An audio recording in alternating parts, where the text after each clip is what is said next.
Chastity, the social media influencer and rockstar killer. Maria, from Miami. And Lucy, aspiring actress. Sydney, hip-hop lover and writer, so I'm told. And my quiet one, Mackenzie. Well, hello ladies. I'm Bella.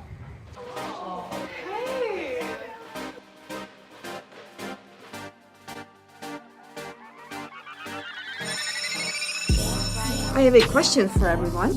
Why do you think rich men cheat? Control. I'm going home. Don't go. Attention. You bring the total package to the table. You just need the right friends. Are you my friend? No, but you can be mine. And power. I stuck my neck out for you. Thank you! And I pulled the strings to get you onto this show. Take all three away,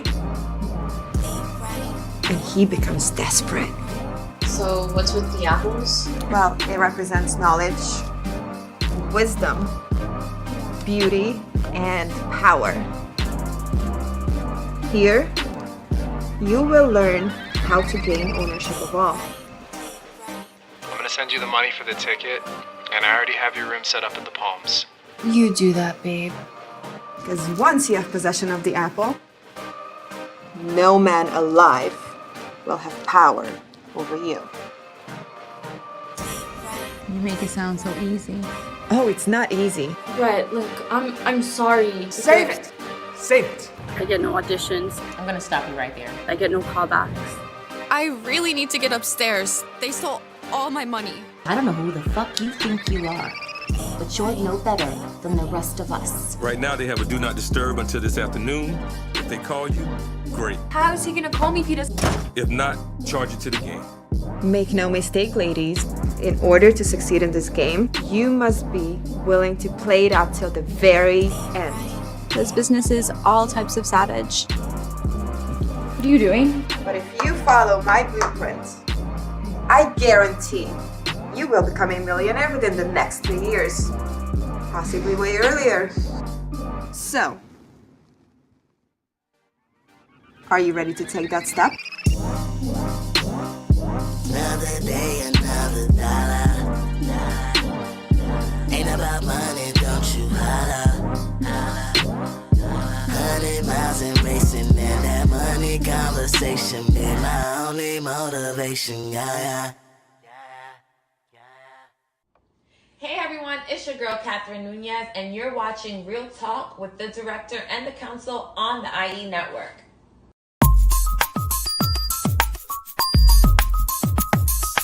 Real Talk. Hey, I'm Gina Lou, and you're listening to Real Talk with the Director on Dollhouse Radio. Hey, what's up? It's Logan Browning, and you're listening to Real Talk with the Director on Dollhouse Radio. Real Talk. Hi, this is Alana De La Garza, and you're listening to Real Talk with the Director on Dollhouse Radio. Hi, I'm Diane Franklin from Better Off Dead and Bill and Ted's Excellent Adventures. You're listening to Real Talk with the Director on Dollhouse Radio. Hi, this is Monique Capri, and you are watching Real Talk with the Director on Blog Talk Radio. Hey, I'm Stormy Maya, and you are listening to Real Talk with the Director on Dollhouse Radio. It's Vicky Judy. Orange is the new black, and I'm here with Real Talk. Yo, what up? This is Jay Ellis, and you're watching Real Talk with the Director on Dollhouse Radio. Keep it locked. Hi, I'm Frida Parks, and you're listening to Real Talk Radio with the Director. Hey, I'm Issa Rae, and you're watching Real Talk with the Director on Dollhouse Radio. All I'm offering is the truth, nothing more.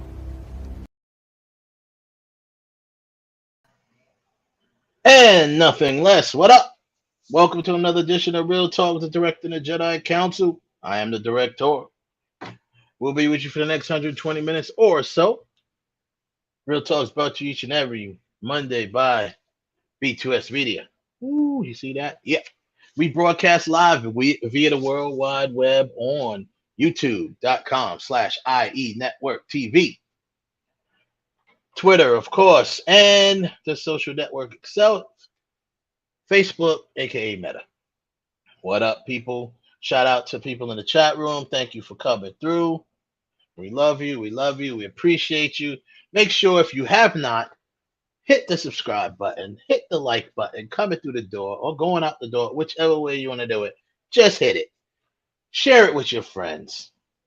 So we got a cool show lined up. You know, we're doing our thing here. Of course, along with all movie trending topics, one of the biggest movie trending topics right now is The Woman King film, starring Viola Davis and a whole bunch of other black folk. But it seems to be black folk are called some, not all. I don't want to put you all, I'll put us all in a box. And I say you because, of course, I'm a black person, but when I mean it a little differently because black folk. When I say black folk, I'm talking about people that always complain about stuff, movies, black movies.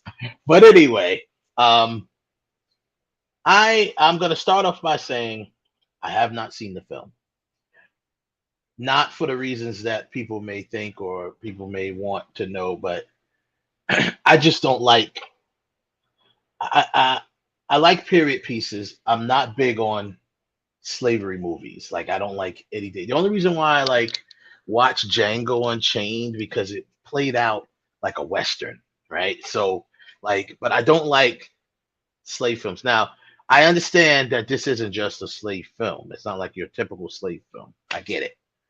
So I just didn't really have any interest. So, but anyway, there are some folk calling for the boycott of The Woman King. It just came out. And you know, I'm gonna do my weekend recap as I always do. And but I'm like, the movie just came out, you know, so already. But now I have to say, I've been hearing mixed emotions about it. Some people are saying boycott it. Some people are saying it's the greatest film since sliced bread. One person even said it was better than Black Panther, and I was just like, what? Like, nah. So I would have to see it, and I'm gonna say no. But anyway, and why are you comparing that? This is something based on real history, and Black Panther is a fictional comic book character. Great film, one of the best. But you know, sometimes we as a people get our lines blurred, right? You know, because it was depicting us in a great and regal and positive and, you know, powerful light. People tend to get the lines blurred of between reality and fantasy, right? Or fiction. So, you know, everybody's, you know, start naming their children after Wakanda, children after Black Panther character names, and just really went in on it, right? We love Black Panther. It was great. But black folk, we have a habit of what's the word? Let me find the word that I'm looking for. But basically, we have a habit of doing too much. But you know, I love Black Panther because I'm a comic fan. I collected Black Panther along with a lot. You know, I had a lot of issues with him, things like that. So that's why I love Black Panther and I want to see it. But not to get off track. Let's go back to The Woman King. But I just thought it was weird to compare those two films. You know, what's the comparison? They showing women in a powerful position in both films. Maybe that's the comparison. I don't know. Still, it's ridiculous to compare the two, in my opinion. But anyway, so you got some people, and when I bring on the council, I'm gonna go into it a little bit deeper because I know Kev, he's joining us in a moment, and he's seen the film. I'm not sure if Ralph's seen it yet. We'll bring him on in a second, and we'll find out. But already people are like, boycott, boycott, boycott. And I'm just like, okay, I don't know. Anybody in the chat room seen the film yet? You got any want to offer some insight on it if you have? She said Doris hasn't seen it yet. Still thinking about it. Okay. Hey Doris, how you doing? Okay, well, the bottom line is, why are people calling for boycotts? Because they're saying that, you know, once again, Hollywood is whitewashing Black history in a way, any way, shape, or form. Some people are upset that the fact that the film, although it was directed by Gina Prince Blythewood, fabulous director, um, it was written by, the screenwriter is I forget her name, but she's a white woman, and then Maria Bello is one of the producers. The story by, she has a story by credit. And I'm going to give you a little bit of insight because this is what we do here, right? I'm the director. The director. We're all in the industry. Me, myself, Ralph, Kev, we're all in the industry, right?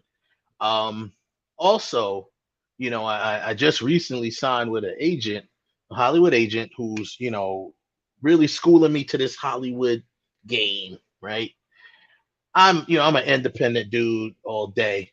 I decided to sign with him because, hey, if you can give me some of that Hollywood bread, it's all good. I'm in this business to feed my family as well as, outlive out my passion. But anyway, with Hollywood, man, things are different, and we're gonna break down a little bit about what I think happened with this whole situation. But anyway, why are they boycotting? Because, like we said, some people are saying that this history is not being told properly.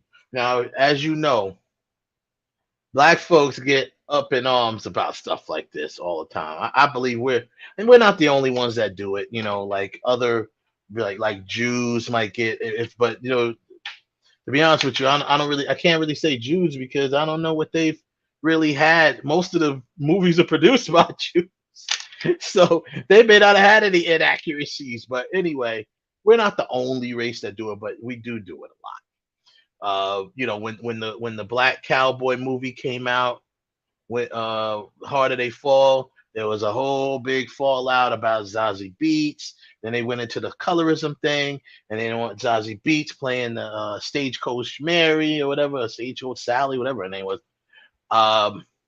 So it happens a lot.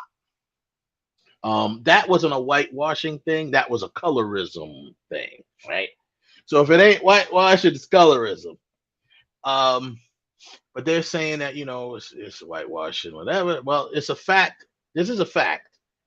Maria Bello, and if you remember her, she's from, like, I don't know, what can I think of? She's been in a lot of stuff. She was in A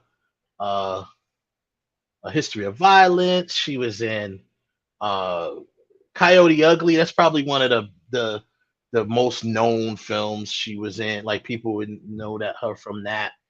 She's in a lot of films, but she is white, right? So she has a story by credit, and I'll get into why I think she ended up with that story by credit. And then the young lady the woman who penned or did the screenplay for it. Let me get her name again because I don't want to keep messing her name up. But she is white as well.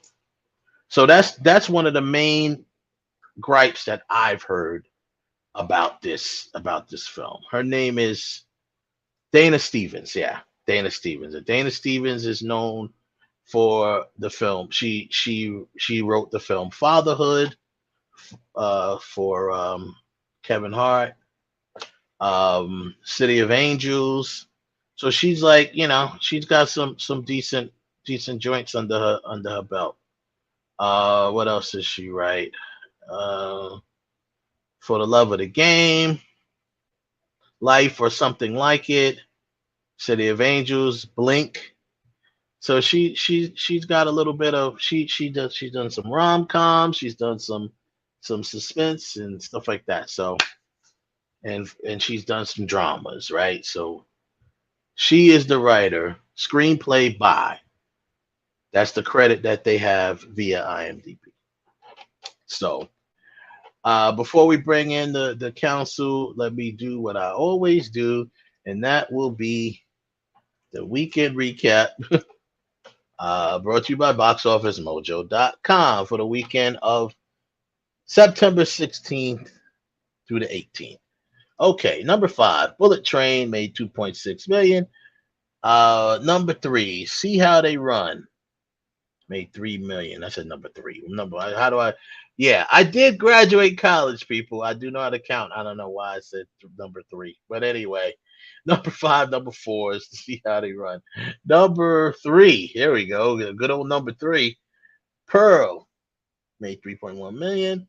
Number 2, Barbarian, 6.5 million. And number 1, what do you know? The Woman King came in at 19.1 million domestically, and it's only been released domestically. This type of film probably will not make money overseas, only if a lot of international overseas fans, they're really fans of actors and stuff like that. You know, like John Boyega's in it. So maybe some of his fans might go see it. I don't know, but they haven't released it internationally yet. It's released in 3,700 theaters, and it made 19 point something million dollars first weekend. So it didn't get off to a raging bull start, but and that's your weekend recap for that for the last weekend. But it didn't get off to a big start yet, and if these people have anything to do with it, it won't make no more money. So we'll see. Let me see. Hey man, I need the link. I sent you the link, Kev. Kev, I thought I sent you the link. Let's go. Let's do it again. I just sent it to you. Check your link, Kev. Let's try it again. We'll do it again. Give me a second. I'm gonna send it to you now. So Kev can join us. Like I said, he's seen the movie. Okay, link has been sent. So we'll bring Ralph in, and then Kev will be coming in. We'll get some opinions in the chat room. Let's see what y'all got going on. The Woman King is set to top the box office for a second week in a row. Okay. Top the box office that's a good thing, but their competition, there's really nothing out right now. So it's not like this great feat, and it's all about at the bottom line at the end, how much money is it going to make? But yeah, you're right. It probably will top the box office next week as well. Let's see. Who else? No Nonsense says, I haven't seen it yet, but I plan to. Okay. Definitely check back with us and let us know what you think about that. John says, I think they are putting this Viola movie to test the waters to get a prediction on how well Black Panther will do with a black female lead, as Chadwick is no longer here. That's an interesting point. Very interesting point. I don't agree with it necessarily, but I'm definitely not shooting it down. I think that's a very interesting point. I never thought about it that way, John. So you could be right. I don't like comparing Black Panther because Black Panther's a whole nother animal. It is a fictional story. And I know, yes, there's a good thing that you brought that up, John, because Black Panther received so much potential backlash because they didn't recast T'Challa. And, there's heavy rumors of Shuri taking the mantle as she did in the comic books. For me, if it was done in the comics, I'm okay with it if you're going to do it. Some people don't feel that way. They're not comic book collectors. They don't care about that. So they just want to see and some people just don't want to see a black female lead or a female lead. They rather see, strong black man. All right, we get that. I understand all that, but I've explained it 100 times. If you ever been on this show, you'll know. I've explained it 1,000,000 times. They will recast T'Challa. Stop saying that they won't. Stop gaslighting people saying that Kevin Feige said he will never recast T'Challa. That is not what he said. He did not say that. Brian Coogler did not say that. They said they are not recasting T'Challa for this movie. That's all they said. So stop gaslighting people. They will recast T'Challa. It just wasn't the time. It's too soon. I don't care. When I say as the movie-going fans, I do care, but the movie-goers and the fans, that's not comic book fans may not necessarily care because it's just like, oh, let's recast them and move on. But these, you talk about people that did because it happened so suddenly and out of the blue, and they were already starting pre-production of the film when it happened. So these people are people that had a relationship with this gentleman. So they feel they want to have the proper opportunity to honor him and not just be like, oh, let's recast right now and blah blah blah. They were in their, let's be honest, they're in their feelings too when they do all of this. Like, yo, this whole thing, if you look at any of the actors interviews, it's like a ball of tears on set almost every day. Like everybody was, trying to make this thing happen. And then the trailer drops, the teaser trailer, the first trailer, and all you see is people crying. Oh, I was wrong about this film. This film is gonna be great. I can't wait to see it. Da da da da da da. Change your tune at a drop of a hat. Trust the process, people. Ryan Coogler is a fabulous, excellent director. Kevin Feige knows what the heck he's doing. He hasn't really been wrong yet when it comes to this whole stuff. Give him a chance. Completely different from Woman King, in my opinion. But John made a great point. They think that they're putting this out as a test. I don't think so. They're not testing what people, because they already know what people feel about woman-led films. I don't know. I don't think they're testing it, but this could be kind of considered that. So we'll see. You're listening and watching Real Talk. I'm the director. I'm here, you're there, and here comes my Jedi Council. Ralph, Kev, you in the building. Where you at, Ralph? There you go. What's good? What up? What's good? What's up, gentlemen? Welcome back. I see you. Drop this down a little more. Yeah. Okay. Yeah. Welcome back, gentlemen. Thank you for coming back to the show, of course. And, so I started with this topic because it is the hot topic right now that people are talking about. I didn't even get a chance to tell y'all that we are finally going to start our first round of the TV's hottest female character of all time. It's a whole battle.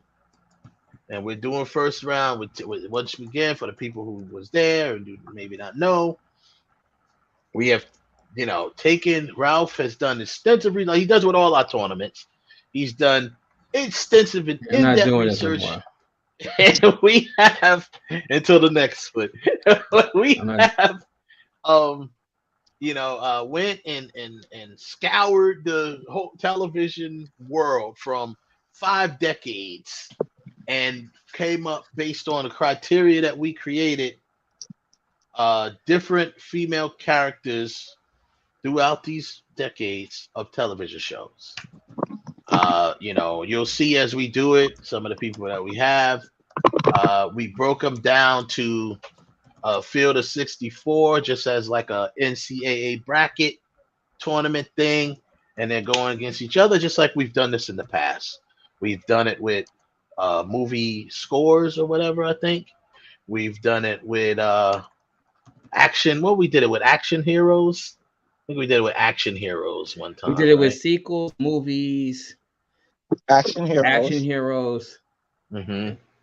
We did and we did it with the music too. I'm not doing it. We did it with the movie. The movie scores too, because I remember distinctively, like Rocky was beating everybody at one point. Remember the Rocky theme was going through. Yeah, bro. But anyway, people love it. People love it. They asked for it. We brought it back, so we'll get that started today. But once again, getting back to the topic of the Woman King and why black people, I can't just say people, it's black people. Why black people are calling to boycott it. So I'm going to read a little something here real quick. So this was from the website. What is it called? Madame Noir website. They said the title of it says critics. What do you mean critics? Like movie critics or just people being critique, like meaning just regular people. Critics boycott The Woman King after some accuse the film of whitewashing history. That's the title of the thing. So then you got, I'm not going to read the whole article, obviously, but I'm just going to go through where it says here. Woman King premiered over the weekend, but some fans praised the actress Viola Davis for her stellar on-screen performance. That's never going to be debatable. A few critics lit into the film for whitewashing the history behind the characters depicted in the action-packed flick. All right, it says the historical film, which hit theaters on September 16th, tells the story of epic female warriors unit that protected the West African kingdom of how's that pronounced? Dahomey. During the Homeland. What is it? A homeland. A homie? Okay. During the 17th and 19th centuries, Viola Davis plays a fierce general, blah, blah, blah. She trains the next generations of warriors to fight back against their enemies. Now, what people are upset about is what the enemies are, right? That's what they... No, but wait. Hold on, Wes. I want to stop you for a second. And this is kind of a spoiler. Spoiler, that's not what this movie is about. The movie that they're making it seem like that this was just like the king was just like, we don't have enough men, so we got to get these women together and make them fight a battle for us. No, these women, just like the Adore Milaje in Black Panther, except for this was in real life, which is where Black Panther probably got this from. They were an actual unit inside. They were fighters just like the men. They were a part of the tribe, and they were separate from they kind of sort of kept themselves separate. Once you joined, you didn't get married. You didn't get your duty was to the village, was to the Ahome people, and that's what they were. It wasn't like they were just a squad that was randomly put together. Well, yeah. Well, I mean, so it goes on to say the film appears to celebrate the fearlessness and tenacity of the all-female military unit, but some history buffs weren't too pleased with the way the movie's director Gina Prince Bythewood downplayed the homies' involvement in the Atlantic slave trade throughout the 17th and 18th centuries. The Ahome and their all-female military regiment became notorious for capturing and selling African slaves to Europeans. Between 1851 and 1852, the British imposed a naval blockade on the ports of the Ahome, forcing the tribe to end the exploitation of slaves from their bases. See, that's a lie. That's a partial lie, because it wasn't the English that they were stopping. They were actually stopping the Portuguese and the Spanish in Spain. And wait, are you talking about in the film, or are you talking about in history? No, I'm talking about in real life. They're kind of clouding that over a little bit. But okay, so they got okay, they didn't get the right country, but they were still doing. But that's what I'm saying. That's what I'm saying. They did show in the film. They even mentioned it in dialogue. They said that's the reason why they fought back, because they were saying we're no longer going to sell out our people, because what they were doing was what the Ahome and what all tribes was doing. If they were warring with another tribe, they took that tribe, whoever became captives or prisoners, you ended up they used you as collateral to give to the slave traders, which were the Portuguese and the Spanish. They were coming in, and the English were doing it too. So I don't know why they trying to. Anyway, let me stay on topic. Well, what I mentioned in the beginning of the show was the same thing. I mean, now it's dealing with this or whatever. We already know that all different races and whatever had slaves. We know that. Well, you should know that if you don't know that. You know, so But see, but there's a difference between slaves and indentured servitude. In some instances, some people were in indentured servitude.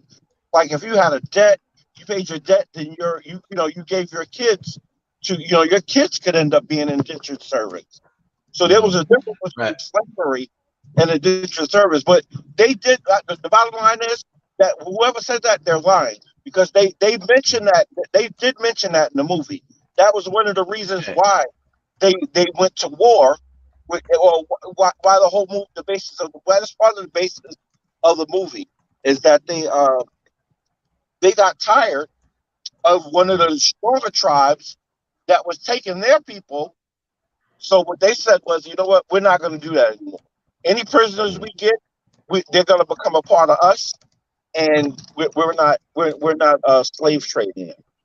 Right. So I'm reading some tweets just to what the people were talking about. So some people on social media urge viewers to boycott the Woman King. Time to boycott the Woman. This is from, I don't know, Antonio Moore. I don't know who he is. It's just a tweet. Time to boycott the Woman King movie. This film is about the homie and whatever. I can't pronounce the second one's tribe name. I don't want to butcher it. It's the Benin. Beanie. What is it? I think that's the Beanie tribe. Beanie. Okay, so a homie and Beanie tribe that traded slaves into the transatlantic. Hashtag boycott Woman King. So then someone else says here, if you're American freedmen, you need to boycott the Woman King. Hollywood glorifying and whitewashing the truth of our ancestors being traded into slavery. And someone they were writing, you know how that people be writing weird on trying to get all their characters in, so they be writing weird on Twitter. So he said Jewish says I'm being traded into slavery. Is the Jewish Holocaust ever fictionalized? Our Holocaust is fictionalized to erase the truth of what was done to our ancestors. So that's another person. Another person said this was a praise one. They said, yes, I sure did see the Woman King for a third time this week. Yes, it's that good. Wow. Yes, it awakens our thirst for new storytelling. Yes, it raises timeless questions about intra-African complicity. And yes, these performances are breathtaking. See it and then we talk. So that's it. And then I'll read one more. This hashtag is giving suspect. As white supremacists are bashing The Little Mermaid for having a black woman playing the role of Ariel, now all of a sudden wants us to boycott Woman King because of the history of the tribe depicted in the film, or in the film ? And I told you, I this one guy I was looking at who gave a review on it. He was like, "Oh, it's better than Black Panther," and I was like, "Okay, I'm done. You had me till you said that." But anyway, but the point of that is not that's someone's opinion and they're entitled to it. The point of that is, he liked it. Whatever the case. So I'm getting like almost an even batch of people that actually saw it and liked it, or actually saw it and didn't like it. Now then you got a bunch of people, probably half of them, obviously half of them didn't see it at all because it only made $19 million at the box office. So all these people that's talking, you haven't seen the film because it only made $19 million at the box office. And I can tell you, just from my first watching of it, the movie was done excellently. But my problem, as I discussed with you on air, because I didn't know that this was written through the lens of two white women. Yeah, So, and that's become the major problem of it, and they didn't even mention that yet in this article. I don't know if they might have mentioned it earlier. I might have skipped over it, but the bottom line is they said after the movie, blah, blah, blah, yeah, they said the Woman King's production company Sony for attempting to rewrite history by leaving the harsh historical fact out of the film. Some nowadays urge viewers to boycott the action movie, like podcaster Anthony Moore. That's the guy. I guess he's a podcaster who called the historical epic the most offensive film to Black Americans in 40 to 50 years. Wait. How is it? It's offensive to Black Americans. Why would it be offensive to Black Americans? Well, I'm trying to stay on topic. But if you're a Black American, why are you offended by this? I can understand you being offended by or have issues with certain things, but this is an African film.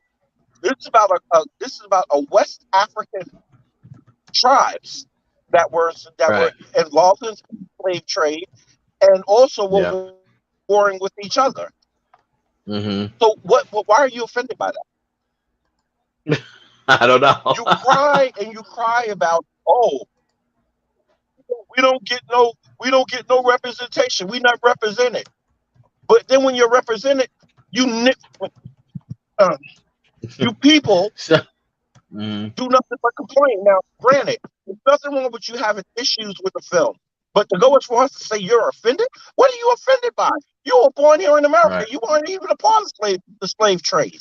So what exactly? I can tell you, I don't know. There is nothing. You know when people say that, whenever people say, first of all, offensive to Black Americans. Like I never separate. Obviously, I'm American. I was born in America, right? But I mean, I never separate myself like that. I'm a Black American. Like what? I'm glad to sound a Black man. But anyway, so someone said Kev must be an African teacher. So Ron, this is just I guess he's commenting on what I said about Black Panther. They said that $1 billion movie is why they are doing some Black leads to what we sell, and you are right. They will recast T'Challa too. Much money to be made.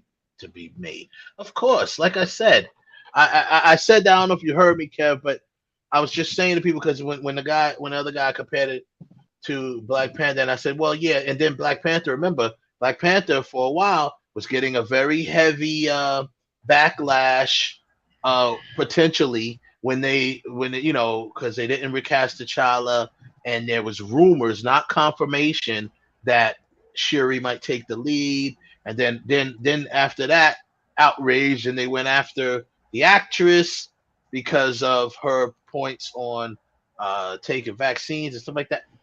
They tried everything to go hard on that, but then the trailer drops and everybody's a ball of tears. Everyone's crying and they're like, "Oh my God, this movie's gonna be great. I want to see it."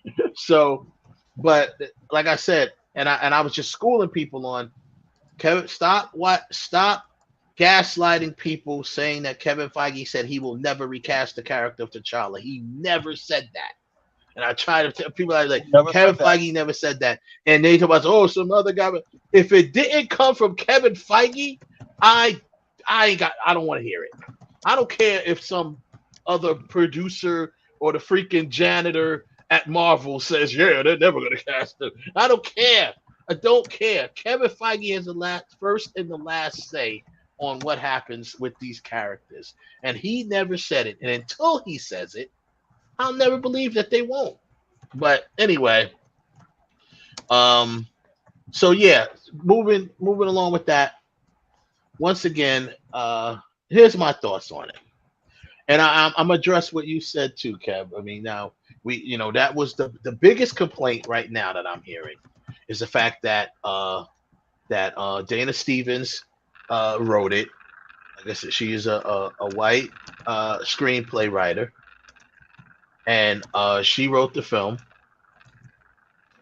And remember, I said Maria Bello, who is a white actress and slash producer and writer, I guess. She has a story by credit. Marie Bello, like I said, Maria Bello. You know, she's been in a lot of films, and you know, but she's white, so that's the whole point. I'm sorry. Did she write a book or something? I mean, what's the story by? Story by? Well, story by just means she probably came up with the story idea. She just didn't actually write the screenplay. So she might have been the one who researched it and came up with the story, right? You know, so she might have did the research. I'm sorry, you broke up. Sorry about that. Here's why I asked you that question. Because it not only is them writing it problematic, but there was stuff in the film that was problematic. Right. There was I mean, it was. You have to see the movie for us to really discuss. But there were so many agendas being pushed in this movie. Funny. Well, I mean, that's the main thing people are talking about. People are like, yeah, isn't it funny? The colonizers writing about the colonized, and it's like trying to be like, yeah, see, black folks, y'all took part of slavery too. We're off the hook. So this is what I'm hearing. So okay, just to educate everyone out there, because that's what we do here at Real Talk. But we go a bit deeper with the Arabs.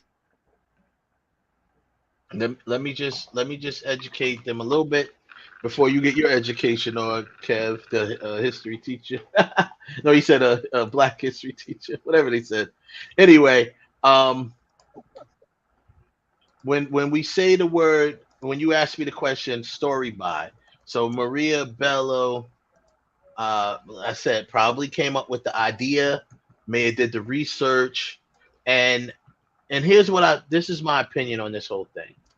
I'm about to give you black folks, sorry, a harsh truth about Hollywood. If you plan on making a film in Hollywood, let's start off by saying Viola Davis is an actress. She is a Hollywood actress. Do we all agree on that? Yes, I'm sure. So no, in order for her, TV actress. In order for her, a TV actress that's produced from Hollywood. Right. I'm just trolling. Right. I'm just trolling. So, this film. Let me just spit it out and let y'all know. It's near impossible, if not impossible, to have a 100% unapologetically black film in Hollywood.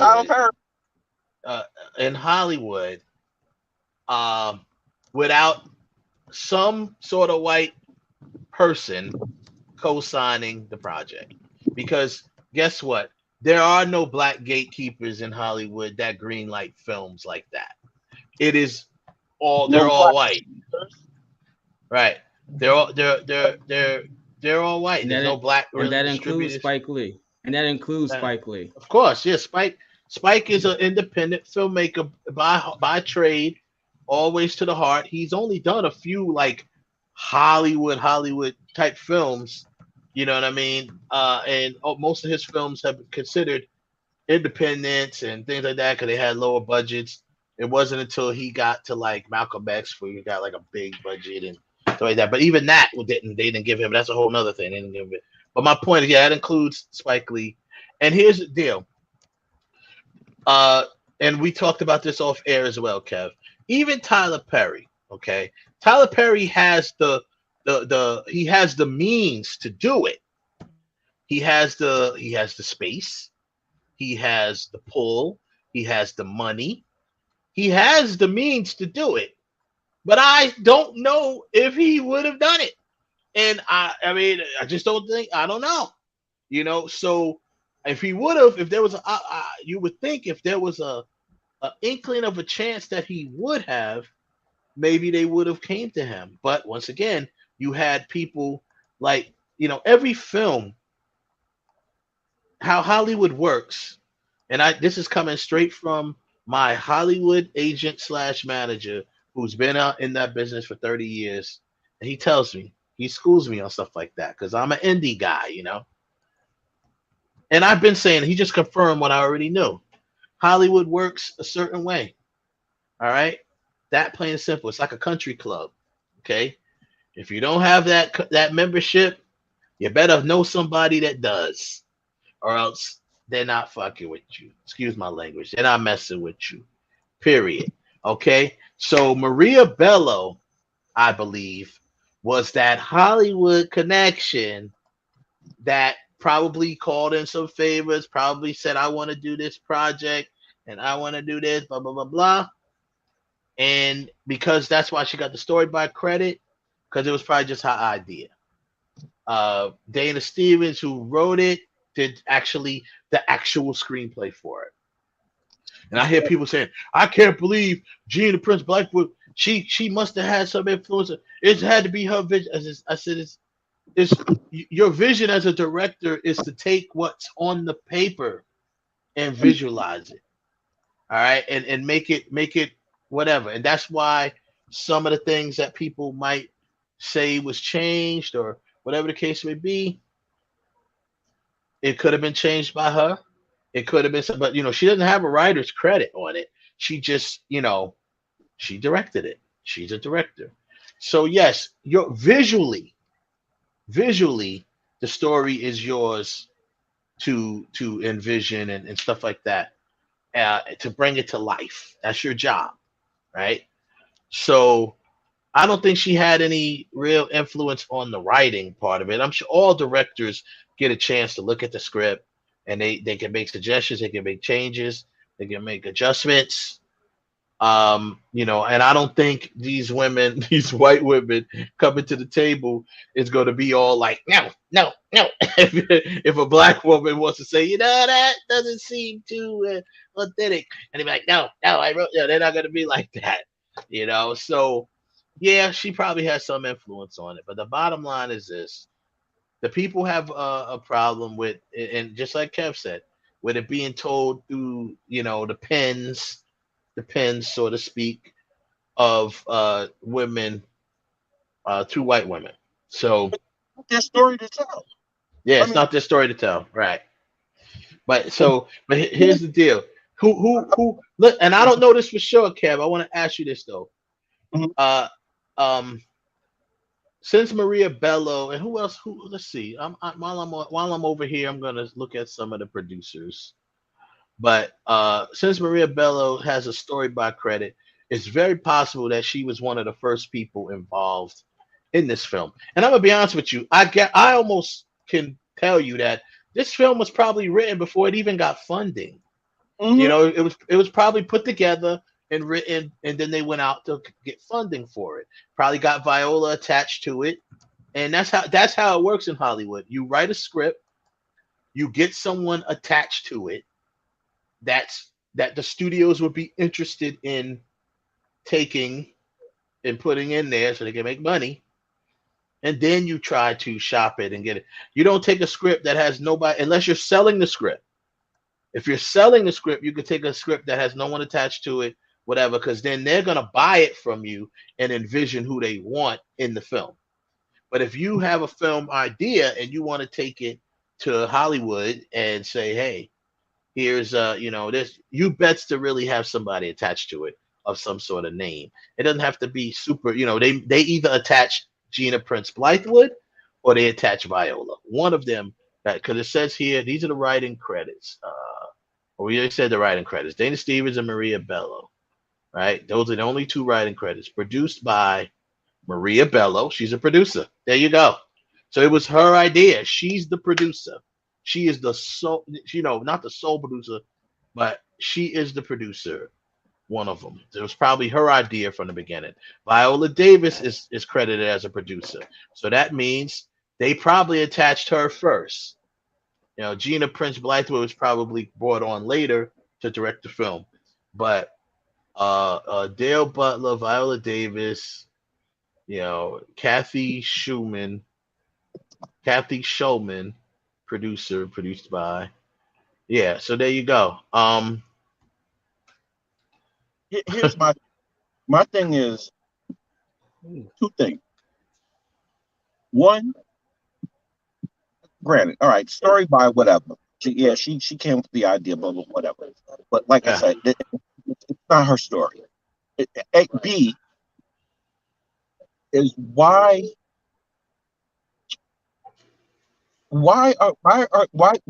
couldn't they? Because my thing too is this draft of the script or this final version of the script was that how many rewrites were on the script? From the original script that they gave them. The only writer is Dana Stevens. So as far as screenwriter, so even if she rewrote and did revisions, she was the only writer. It's not like they had any other writer come in and put any input in or anything like that. So she's the only writer. Period. Like I said, it's just like, who knows? I mean, I'm sure at some point maybe the story will be told. They're now I'm sure they're gonna do press runs now, and you're gonna start seeing people like Viola Davis and stuff like that on out promoting the film, doing interviews. We don't know how much of we're gonna learn from that, but judging by the she just did credits, right? Judging by the credit structure, this was something that either Maria Bello and Viola Davis kind of came up with, or Maria Bello, came up with it. And I don't know how they know each other. I don't know if they're friends already. I'm not sure. But the point is, that's how it happens. You definitely, every movie gets started by you calling somebody that that can tell somebody else or give it to somebody else or put it in someone else's hands. And Maria Bello is not, it's not like she's this super producer. She's, she was mostly known as an actress. So this is kind of like probably like a pet project of hers. Because I'm trying, as a producer, Maria Bello has how many this year? As an actress, she's got a lot of things under her belt. But as a producer, she has 8 credits. The Woman King being the producer. Exit was a short film. She executive produced. Giant Little Ones, executive producer. The Sun Ladies, that's a short. In Search of Felony, executive producer. So all this stuff, she was executive producer. Now, granted, just here's another educational moment for you folks out there. The executive producer of a film has nothing, 9 times out of 10, has nothing to do with the creative process. They bring the money to the table, whether it's out of their own pockets, which they probably won't be, or they find someone who puts the money up. They're the financial structure behind a film. So she's been doing all these films as an executive producer. This is her first and only film right now where she has the credit of producer. Okay, so a producer is the person who sees the project from script to screen, from not even script, from concept to completion. The producer is there. So she is the producer of the film, listed as one of them. There's only a few. Viola's listed as one of them. That might have just been a credit.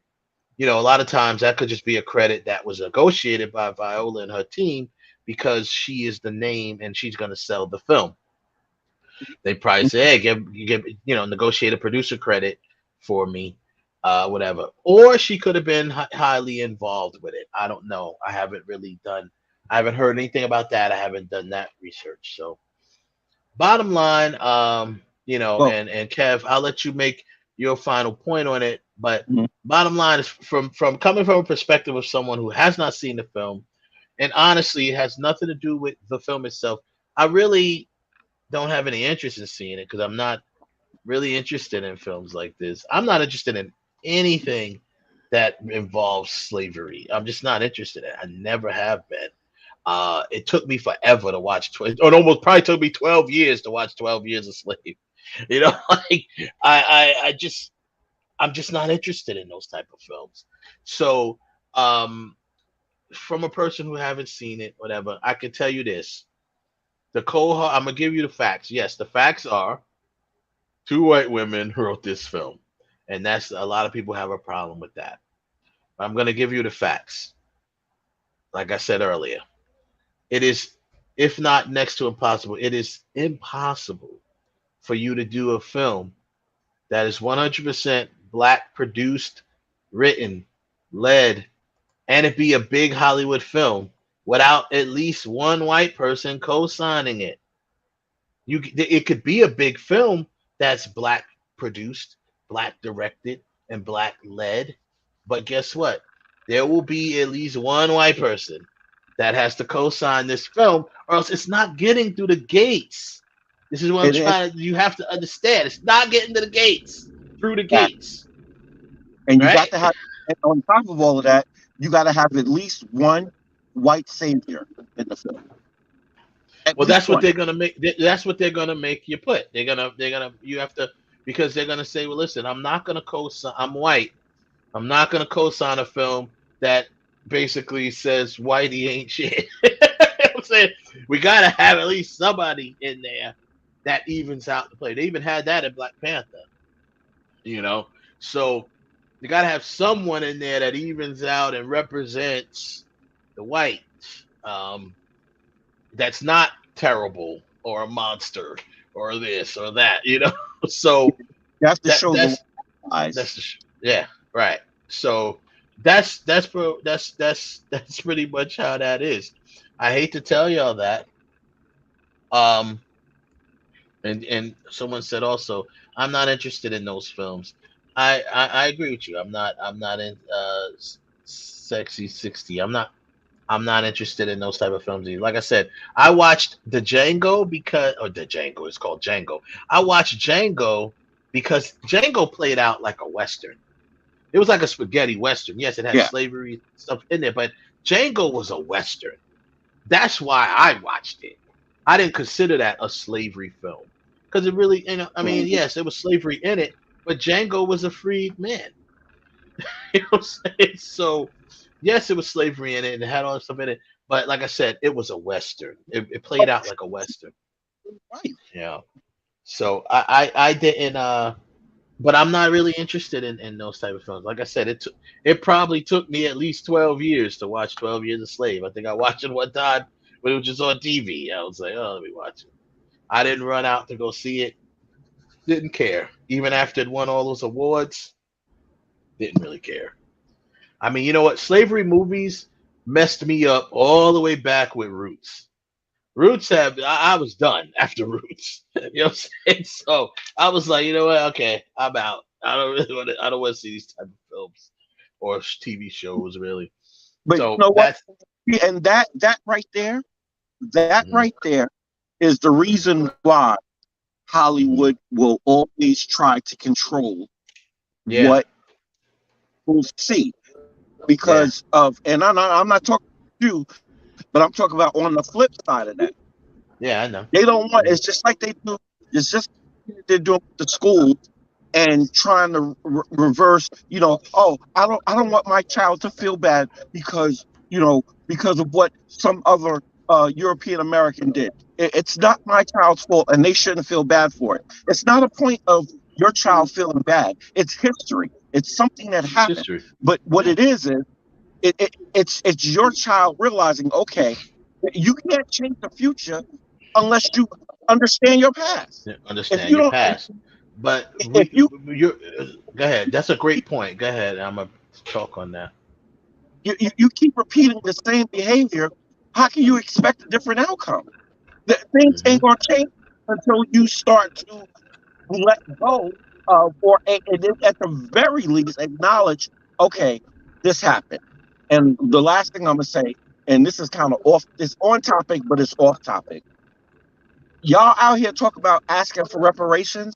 Number one, the only people who really in this country that deserve reparations are the native Nietzsche people, which is some of us, and the Native Americans that already get theirs because they get their reparation money. But but uh, uh, uh, anybody that was involved in the slave trade looking for reparations, you got to see France, Britain, and Spain. America wasn't involved, but if you're talking about, listen, go to the UN and make a plea because it needs to be equally dispersed, so that way it can be taken where it's supposed to be taken. And Well, yeah, no, I agree.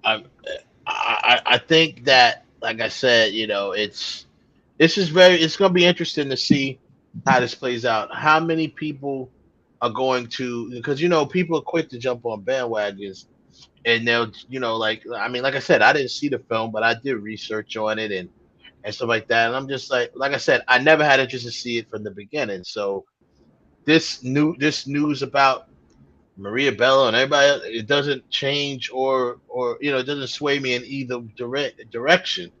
I never really had an interest in seeing it. So, like I said, coming from that type of person, I just think people need to understand the harsh reality of how Hollywood films work.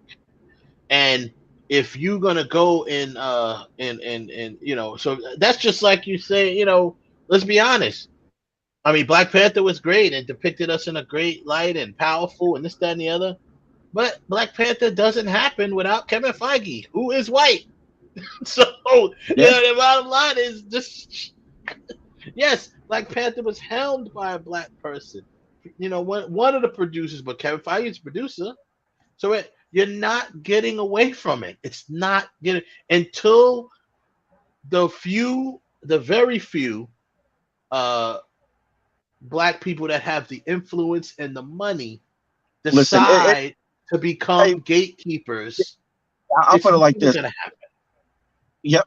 And you know what the sad part about that, and I've been saying this for years. No, I've been saying this for decades. Because I've been saying it even before I got on this show. There are enough of us in Hollywood where they could have did what Tyler Perry did 30 years ago. It been done. Even 20 years ago, it could have been done.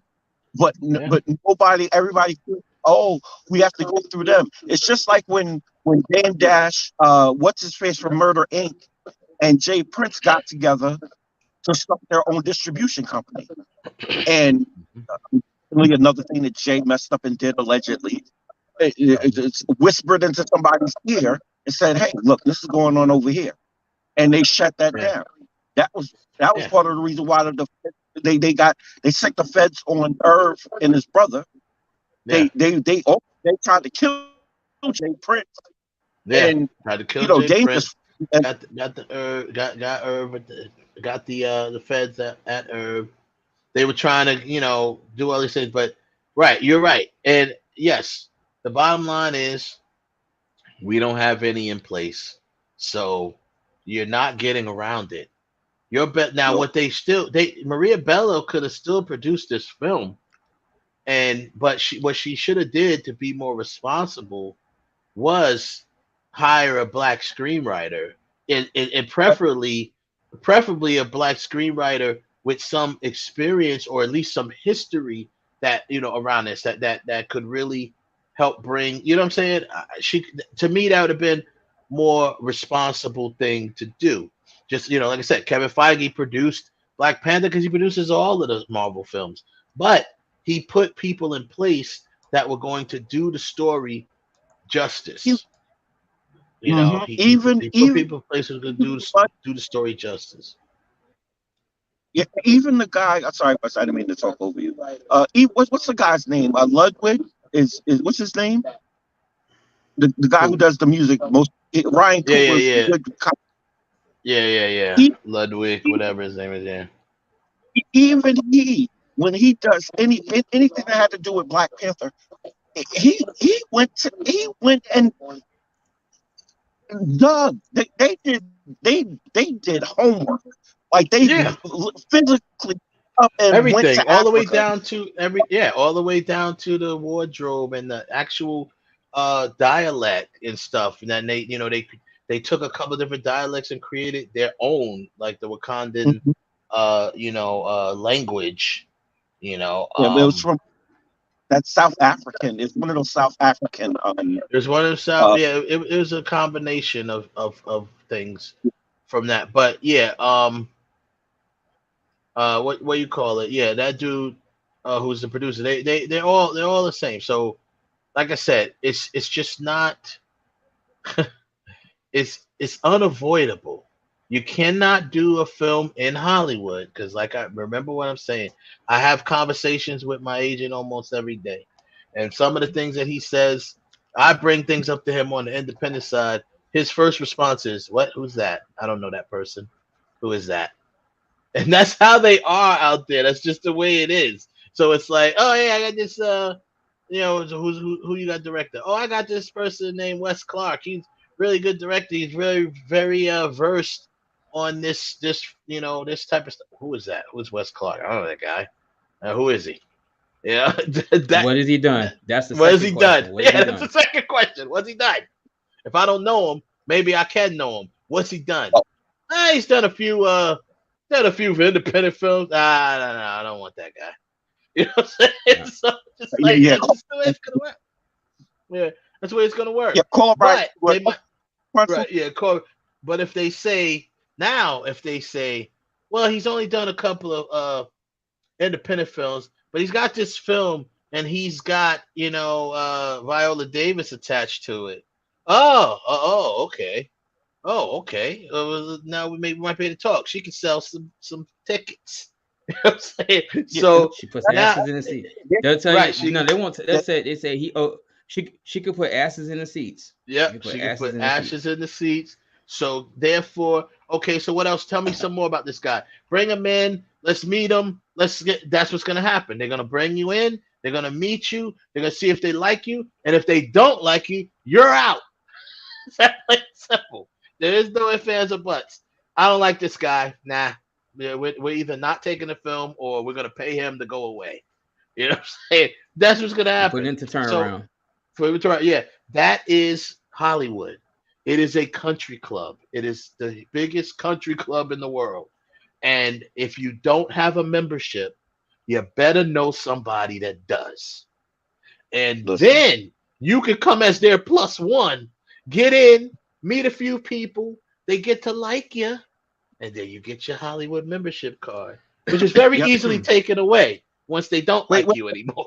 You don't like that. If work like if that don't work, if that don't work, let them play with your butt in Miami. Well, no, yeah, right. No, Cap.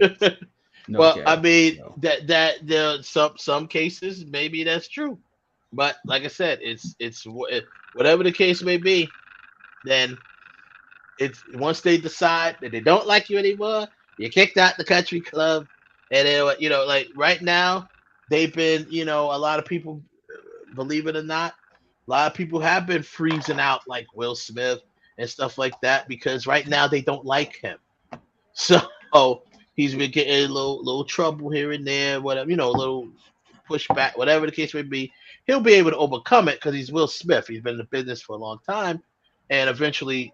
That'll blow over. But, immediately after this whole situation, he was, you got people saying, Will Smith, I don't like that guy. I can't be around this guy, And that's why do you think is a coincidence that when something happens to a specific person, all of a sudden everybody flocks, they scatter like roaches. They get away from that person. They don't say anything about that person. What happened to individual? They're supposed to be, the actors are supposed to be so-called such a tight-knit community, but let something public happen. Oh, he's toxic. We gotta get away from him because I don't want that toxicity on me. I don't want.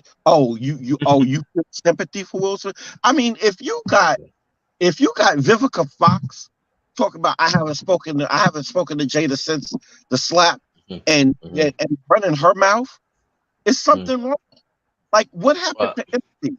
And like, okay, I mean, like I said, empathy does not I tell trump. you It that doesn't one. trump. It I tell you doesn't that trump one. being part of this country club. That's why. Period. Wait, before you say your point, Ralph. I tell you that very easy, very Wait, easy. before you say your point, Ralph. Ronald says so. Basically, black people have unrealistic expectations when it comes to movies. Okay. Well, yeah. Basically, it's unrealistic only if you don't understand that there is a chain of command that's always going to go a certain way when it comes to Hollywood films. You can produce your own films. The mediums are out there. The opportunity is there, and that's the route you're going to go. But don't expect to get major funding from Hollywood. But that's okay. You can still tell your story, and go out there and do it. So, and that's what someone just said. Social media is a weapon that is dividing black men and women. I like that take. I like that. That's an interesting take. Yeah, social media divides a lot of people, not just black women and men. That's what we're talking about. But Wes, there's one thing I want to say before Ralph makes his point. The major thing about that, what that last commenter said, that last person said in the chat, is the distribution aspect. If we had distribution to get our stuff in the theaters, a way to go through, because what happens is, like you said, it's the country club. If they shut you down here, if you get shut down by, you could get shut down by a producer, and then the word gets out around the circle. And then you'd be like, well, you know what? I got the funding. I got the money. I'll do it myself. And you make stuff. You do everything you want to do yourself. And you make enough copies to sell off the back of your thing. But now you're like, I want to go to theaters. Well, where are you going? You got to go right back to the same people to get distribution.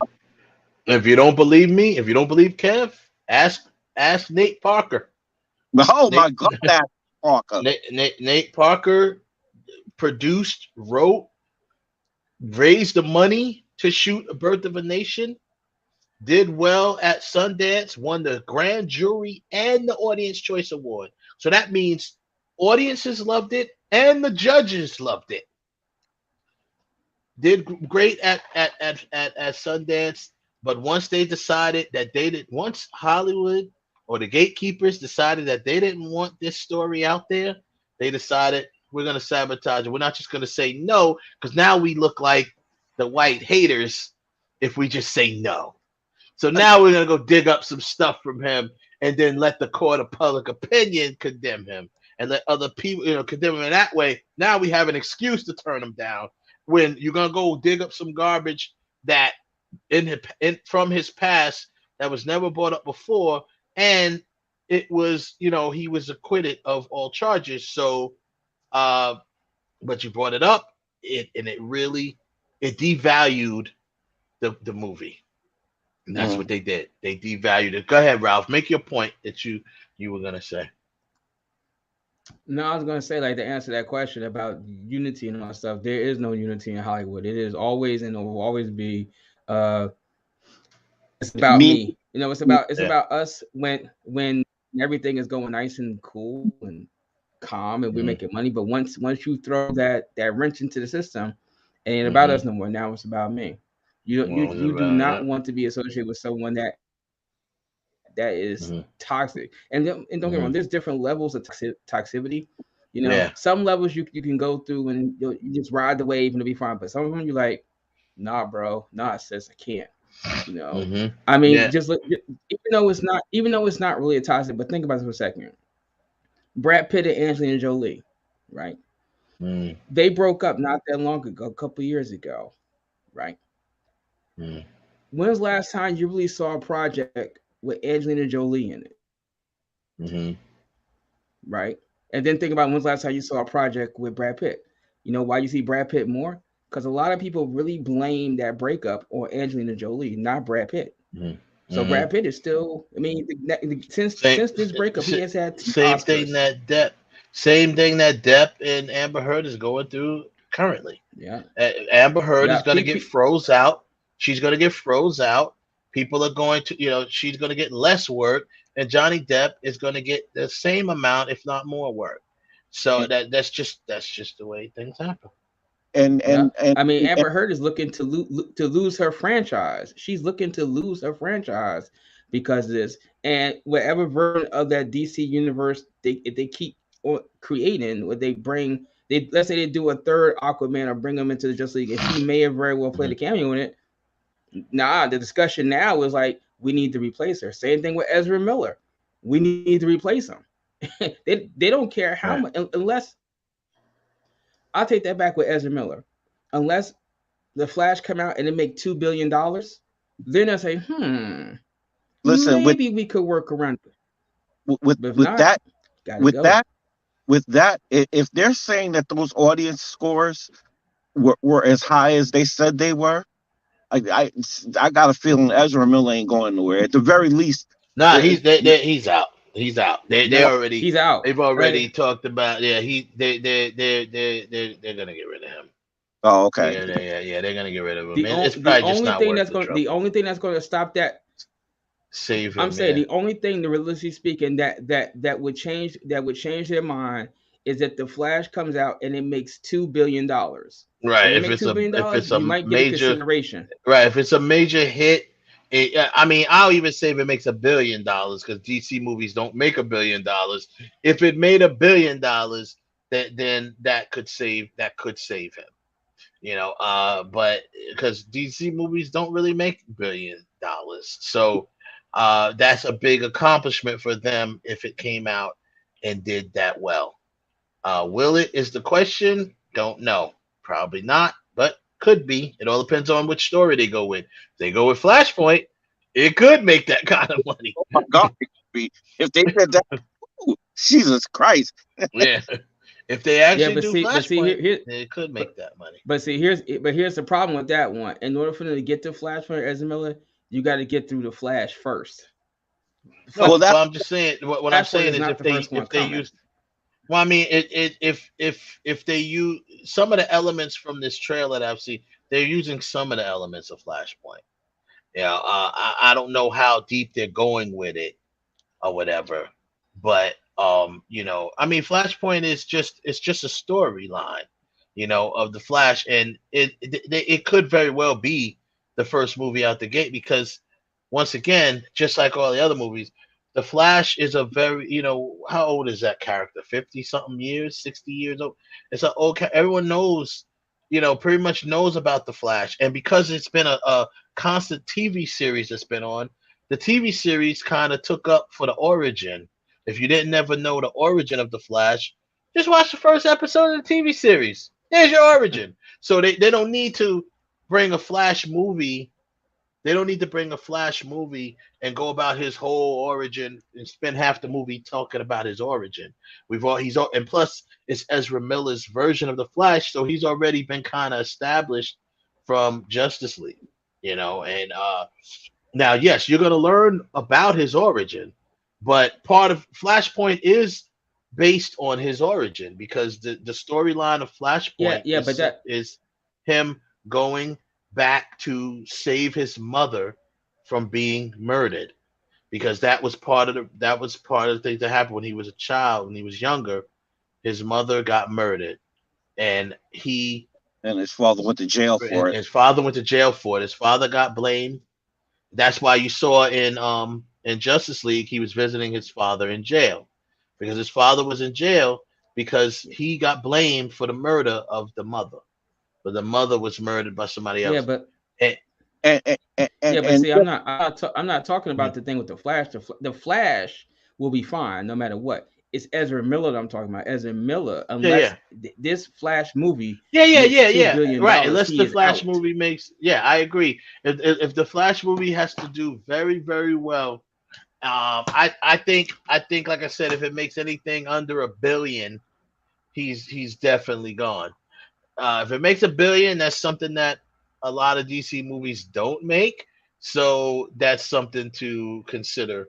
It would have to make $1 billion, and then he would have to come through all of his rehab and all of his stuff, and then do a press tour with no incidents between now and the time that movie comes out, and while the movie's out, until he starts making his money. Until he starts making his money. Yeah, he'd have to basically be, the angel, and they can hope that that stuff could blow over. But I just don't think they don't have faith that he will do that. If it happens and they haven't went ahead and recast, because they're not going to recast him until after the movie comes out. They want to see what the movie does. They're not gonna go ahead, and that would be stupid to go ahead and announce him being recast before they even put the movie out. So because what's going to happen is you're setting yourself up for failure. Because if you announce that and then the movie's a smash, then everybody's gonna be saying, "Bring back Ezra Miller." You know what I'm saying? So you're setting yourself and the next actor up for failure.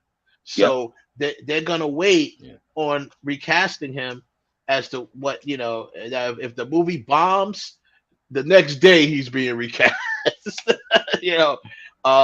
If it does well, and I mean well, like in the mid, over 500 million, then to keep him. I'm just saying they still won't recast him right away, but to keep him, I think it has to make $1 billion at least. It can't make anything less than two. If he's two, because that's not common. Not too many. Nobody really makes $2 billion. So that's why that's too impossible. But I'm saying that is exactly the point. Even though we know that, well, there's only been a couple of movies. That's the benchmark today. They're going to give him some outrageous number for that movie to say for us to continue on, because you're messing with the franchise. If that movie makes $1 billion, that movie makes $1 billion, they're going to at least consider keeping him. Even if they don't ultimately keep him, that movie makes $1 billion. Like I said, it would be one of the few single movies from the DC lineup ever to make $1 billion. They would have to consider keeping him, because it would probably be a stink if they did get rid of him after that, unless he continued his antics. But if he doesn't, and he lays low, and that stuff starts to blow over, and this and that, and this movie comes out, and it's a smash hit, it makes $1 billion, they would have to consider keeping him. They're not going to set the bar at $2 billion, because, like I said, to make $1 billion would be such an accomplishment. They would probably catch backlash for getting rid of him at that point, as long as he hasn't done anything stupid in between that time. Exactly. And before we move on to the contest, I just wanted to say one more thing about the other thing we were talking about. The other person you talk to that you want, if you want to reference something, reference Danny Glover. And when he tried to do he wanted to do a movie about the French Revolution. I always talk about this, and nobody in Hollywood wanted to put money behind it. Ask yourself why. Yeah, ask yourself why. There's certain topics that Hollywood is not going to back. Now, like you said, they back this. Maybe they did back it because of the history of this tribe. Maybe that's why they backed it. And they wanted to spin on it about the African slave trading, but at the same time, the homemade was fighting to keep the colonizers out. They finally realized, like, look, enough of us is going. So, but that's when they started the agenda crap. And again, like I said, I don't want to spoil the movie for anybody, and I don't want to get no shots thrown at anybody, or particularly at me, because I'm gonna throw shots back. But there's one or two pieces of this film that I did not agree with. Right. That they like the one dude, they had one guy in there, and I don't know, why was he there? Why was he there? Why? You know what? I'm gonna leave it on. Gonna leave. You know where I'm going. You know where I'm going. I mean, like I said, and why in everything that we do does it have to be? It's almost like this thing as like, we know y'all exist. We're all human beings. We all have our vices and what we like and what we dislike and whatever. But why always this agenda to where, okay, Well, you know what? I see everybody's represented here, but where is this one? Now, that's funny. I'm gonna answer that question in a way. This is why Top Gun Maverick is where it is as far as how much money it's made and how long it stayed in the theaters. Because it's a film that was free of agendas. It was just a film. It was just a film, free of agendas, free of whatever else, and whatever else. It was just a film. So, Actually, 5 fast airplanes. yeah, it's just a film. But you wonder, wow, this And movie has made so much money. It's threatening to pass Black Panther and pass Avatar. Well, it's threatening to do that stuff, right? They're saying all of this. Yeah, and it's still in theaters, I they think. made a movie. They understood the assignment. They understood the In the formula movie. already there Yeah. 30 years ago, whatever, however long ago Top Gun came out. Yeah. It didn't push anybody's agenda. It didn't push any political agenda. It didn't push any social agenda. It didn't push anything. It had representation in there. It represented, a lot of different people, male, female, different races. It just was a movie. It was a movie. It was a more modernized version of the original movie. The original movie had like maybe one black guy in there, whatever. So this is just like a little bit more of a modernized version of the original movie. That's it. And it pushed nobody's agenda, and that's why it did so well, because it was a movie that everybody who, whatever they may feel socially, politically, whatever the case may be, because unfortunately that's now been brought into our precious movie theaters, and which is ruining the movie going experience, because people bring their personal agendas and backlash on movies because maybe one person. Now granted, if you got something to say in a film as part of the dialogue, I don't have a problem with it. But what I do have a problem with is what people reaction to it. Oh, it's this. Oh, it's that. It's whoa, boom, woke. You know what I'm saying? Stuff like that. So I mean, it's ruined the movie experience for me.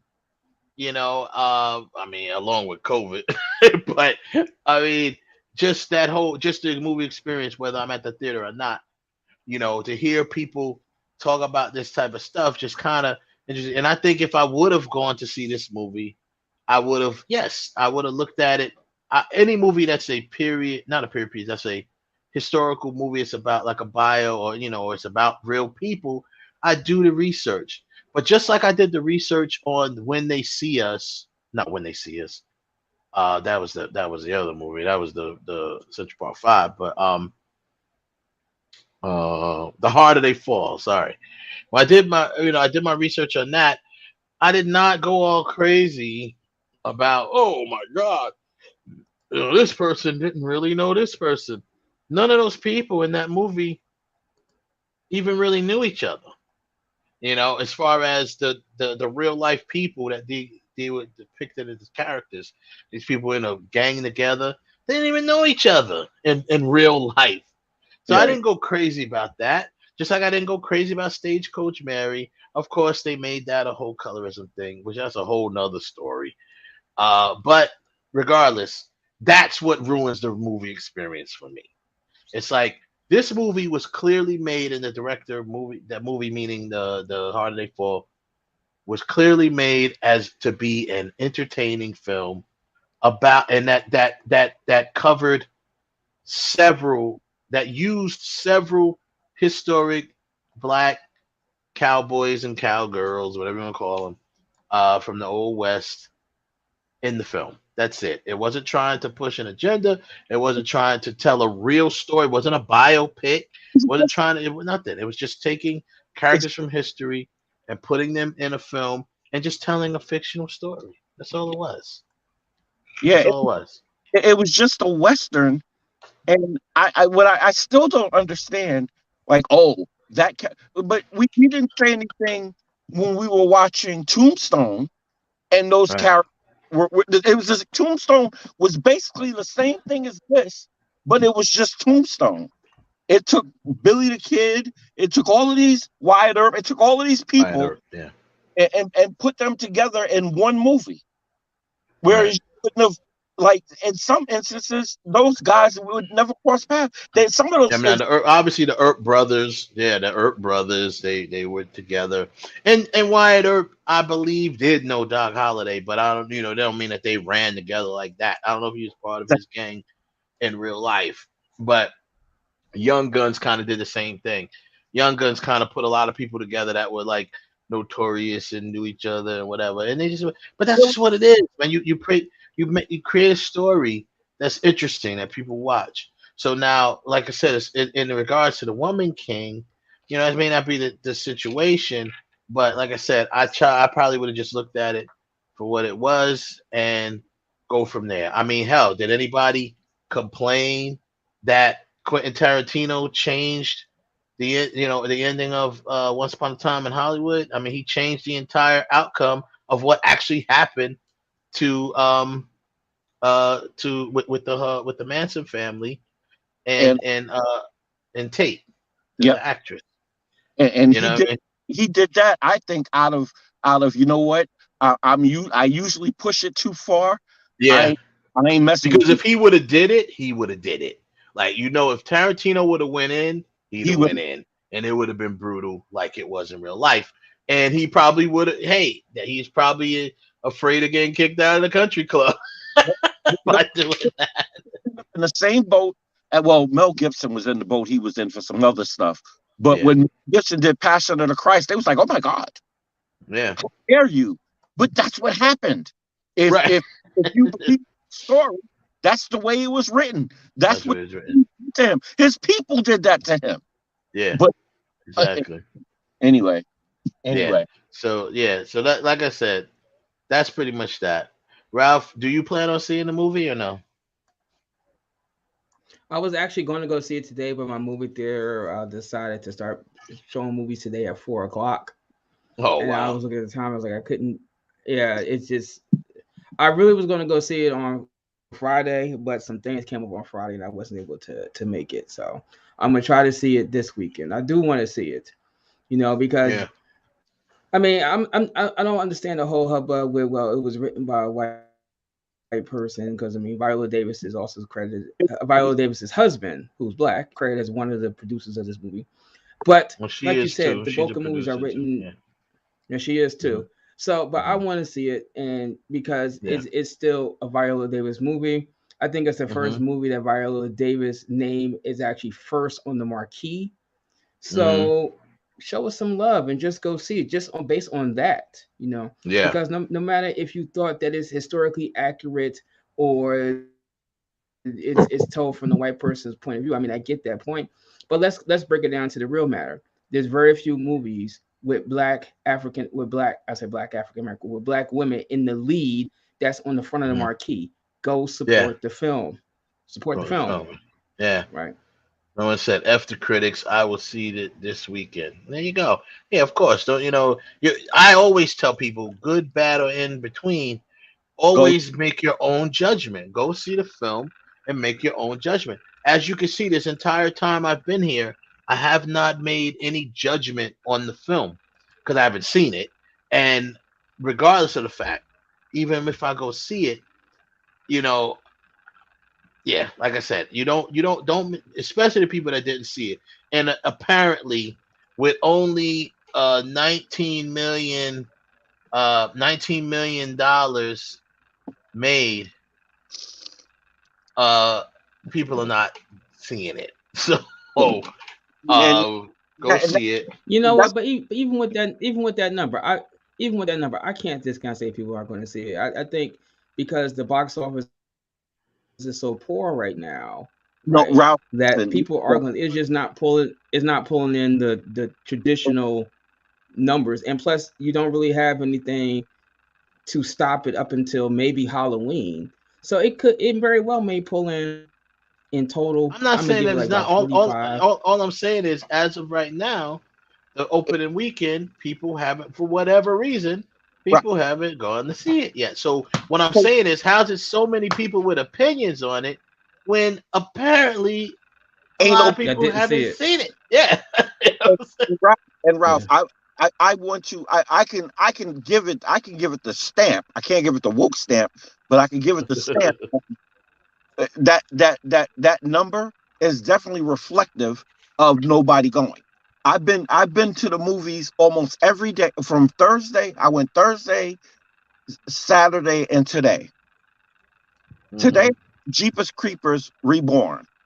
There were more black people in that movie than there was when I went to go see The Woman King. Oh wow. In the movie theater, yeah.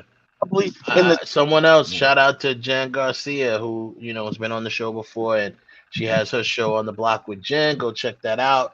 Follow her on social media. I like that's my homie. She said the same thing. She loved the film, and she watched it, whatever. Like I said, people gonna have, but she also said she went on like a Friday night, and the theater was almost empty. Like she said, she went on a Friday night out there. I guess she's still she's out west. Man, I don't want to hear that. I know what was going on Friday night. You guys got Usher doing the show. You had a Pitbull out there doing the show. Y'all got you had the Aces playing. Y'all got a lot of variety out there in Las Vegas. You got other things going on besides going to a movie. Well, I mean, I'm just saying, but the point is, Las Vegas, I understand that. Right. Well, yeah, true. But she was like, yeah, it wasn't really that many people there. Some people. Somebody made a comment.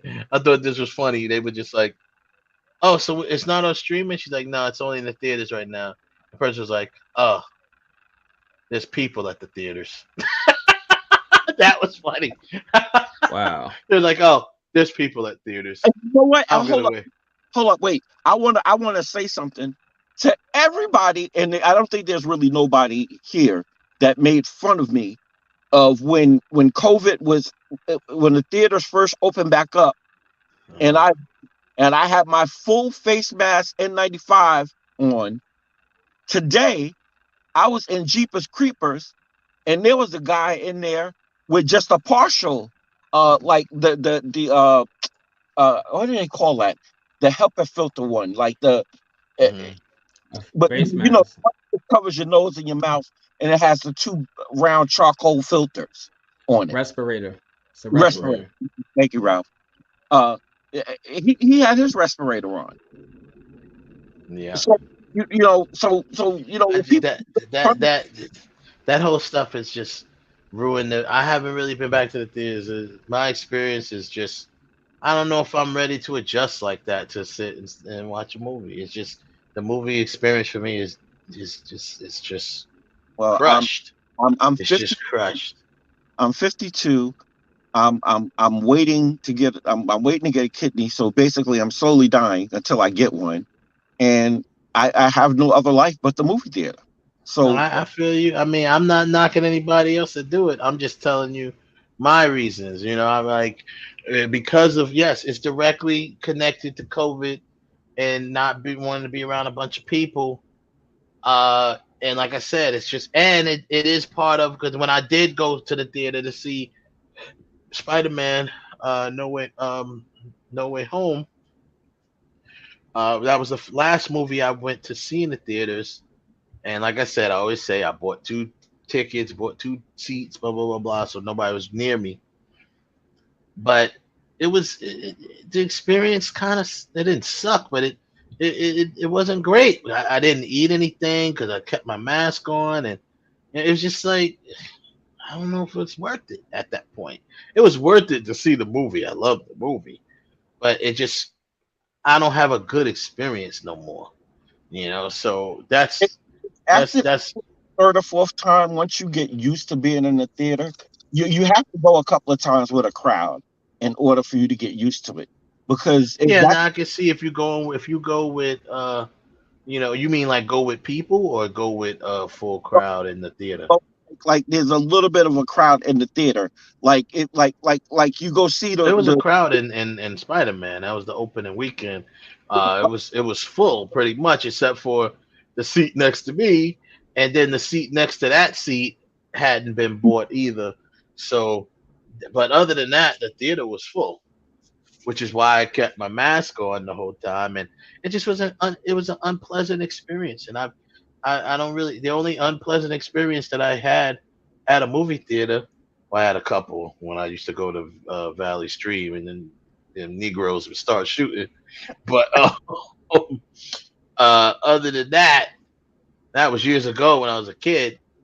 I don't really have any bad movie experiences. If I mean, I've seen bad movies, but the movie experience didn't work for me. So, yeah, it is what it is. Guess I'll be building me a little theater in my home. But what they said? They said Wow. that recent Spider-Man movie grossed nearly $3 billion and is one of the highest grossing films of all time. Yeah, I mean, it did. People went out and saw it. So agreeing with Ralph, go out. If you don't have any other reason to go out, go watch it. Go support. Check it out. You support Viola Davis, support the film. Check it out and then make your judgment on it. And that's that. We got to move on, because we got to get to the first round of this thing, and we're gonna go over. So that's pretty much that. Anybody else? Drop your thoughts in the chat room. Tell me what you think. Do you want to go see the film? Are you going to go see the film? Is the people that are complaining about it, whether you know if they saw it or not, are those the one? Are they swaying your decision? The white women that wrote the film, is that swaying your decision? Let us know your comments or your thoughts in the comment box, and we're gonna go in and at least introduce this first round, so we can go. So once again, just to keep everybody up to speed, we are once again doing a tournament. This tournament is the battle for TV's hottest female character of all time on television of all time. I need a soundbite. I need that soundbite that says "Battle for Supremacy." I know where to get it from. I gotta find it, but Battle for Supremacy. Bragging rights. Bragging rights. And of course, we created criteria to help pick and choose some of these contestants. And the criteria mainly consist of appeal, which includes beauty, the look, and stuff like that. So the appeal of the character, the impact, the pop culture impact of the character, and the impact the character made on the show or series that they were on. Meaning, how important were they to the series? If they left the series, was it important? Did it hurt the series or not? You know what I mean? So some people, you might say, oh, okay, if that female character left this series, it would hurt it. Things like that. Those are the importance of picking this character. Those are the criteria that we need to think about when we pick these. So this first round, let me see if I got these things here. Let me share the screen. Let's see who we can start with. What we said is okay. So first round, we have we'll go with. I'll just quickly run down the people that are in the first round. Ralph put them together, and we'll go from there. Let me just do. Okay. Yeah, I'm never doing this thing again. This is the last one I'm gonna do, but that's actually a lie, because I got something. I was thinking about this the other day, and I got something planned. That's the last battle. First one's with Farrah Fawcett. Okay, I'm just running them down right. I'm just running them down right now. So this is all part of round one, and you didn't number the battles, so I don't know who's supposed to be who, or who's supposed to be first and who's not. But I'm just running down this round's contestants in there. So Nicole Ari Parker from Soul Food, and the names of the actors are here. I wish we could add the actual character names, but at least we have the show names, so you know what show they were from, a TV show, a series. Nicole Ari Parker, who played on what was her character's name on Soul Food? I forgot her character's name on Soul Food, and Jack K from 227. That I did not think about. Yeah, Jack K from 227. We have Lucy Liu from Elementary against Mary Lou Henner from Taxi. We have Kirstie Alley from Cheers versus Terry Hatcher from Desperate Housewives. Have Erin Gray from Buck Rogers in 24th Century versus Jacqueline Smith, Charlie's Angels. We have Barbara Eden, Audrey Magini versus Pamela Hemsley, Buck Rogers in 21st Century. Then you have Olivia Brown, Miami Vice versus Garcella from the Jamie Foxx show, Fancy. Felicia Rashad, The Cosby Show versus Cynthia Di Robinson from Spartacus. Avengers. Wait a second. Let me just run down the contestants. And then Farrah Fawcett versus Farrah Fawcett, who obviously from Charlie's Angels, who Ralph dropped out. Let me put him back in. Farrah Fawcett, or did he drop out? There we go. Oh, there he is. Farrah Fawcett, Charlie's Angels, from Alicia Colbert from 24. So and you're saying that this is the actual first. This is the first. Yeah, that's tonight. The first one. Okay, I mean this is an easy one for me. You know, it's definitely Farrah Fawcett, Charlie's Angels, her character. The show changed when she left. Her character left, and the show was still good.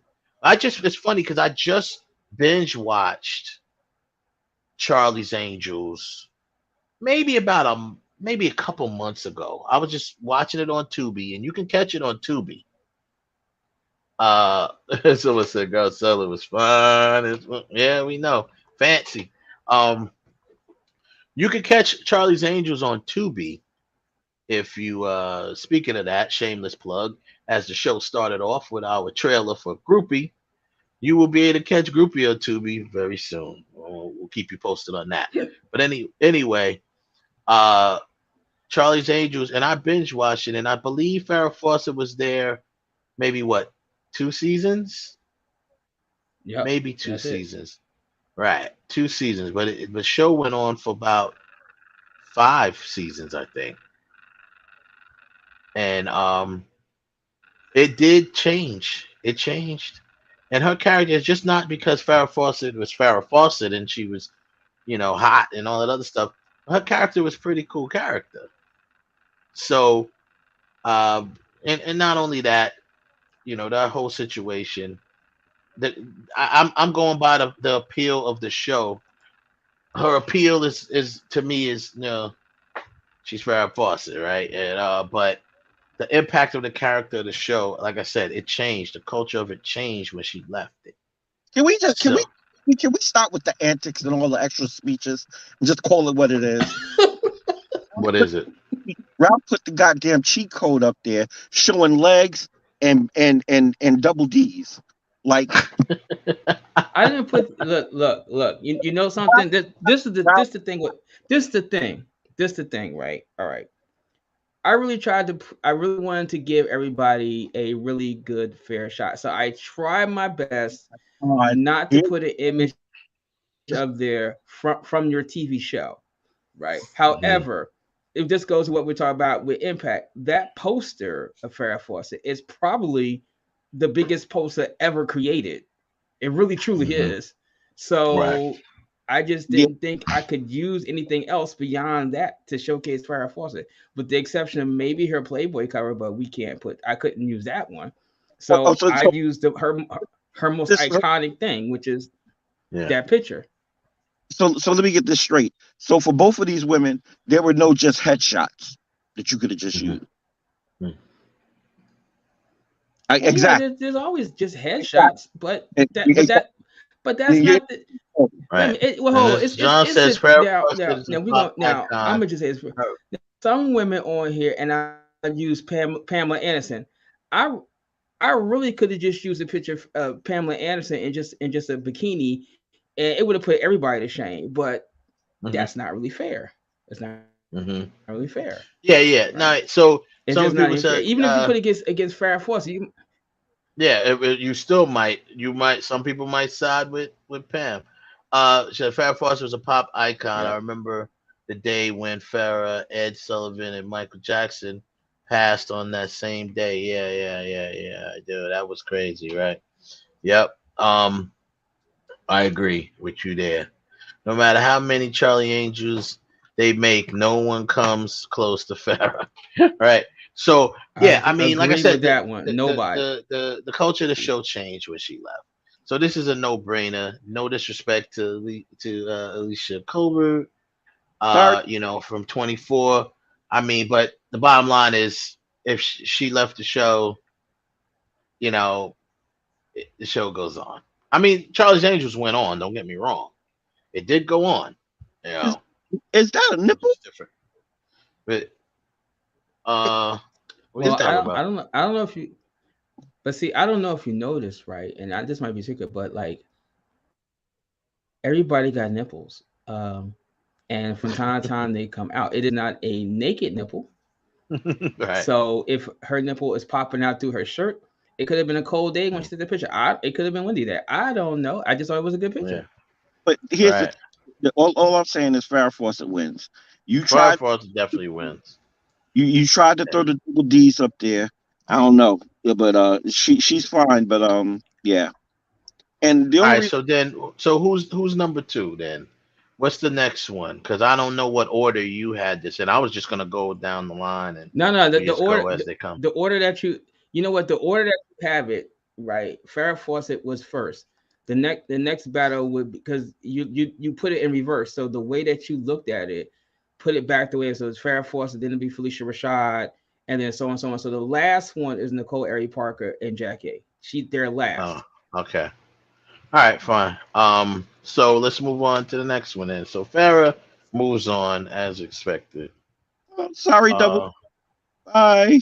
So then she's there. Then, okay. So next one, Felicia Rashad, who plays Claire Huxtable on the Cosby Show, versus Cynthia Dye Robinson from, I don't remember her character's name, from Spartacus. Now, this is another no-brainer. Just on, I mean, you can go against, you can go say all you want about looks. I mean, Felicia Rashad, for you to say she's better looking than Cynthia Dye Robinson, that is up for your interpretation. That's up for your opinion. That is that's subjective. Personal choice. That's personal choice. However, it is no doubt the impact that her character made. We talked about that. That's when that one person decided to troll us and say that we were doing colorism. And but yeah, the impact that this character, I will repeat what I said that day. And I repeat it because I stand on it. Before Claire Huxtable, women, this is the only thing I'm correcting from it because I said black women, but it really applied to all women. Women had a specific look on television before Felicia Rashad's version of Claire Huxtable. And that look was the housewife, caregiver, the mother, homemaker, the maid. Now, specifically for black women, they had almost all of them were maids. Had to look. That was pretty much their jobs. If they wasn't a housekeeper, which is pretty much the same as a maid, some sort of den mother or whatever the case may be. That's what it was.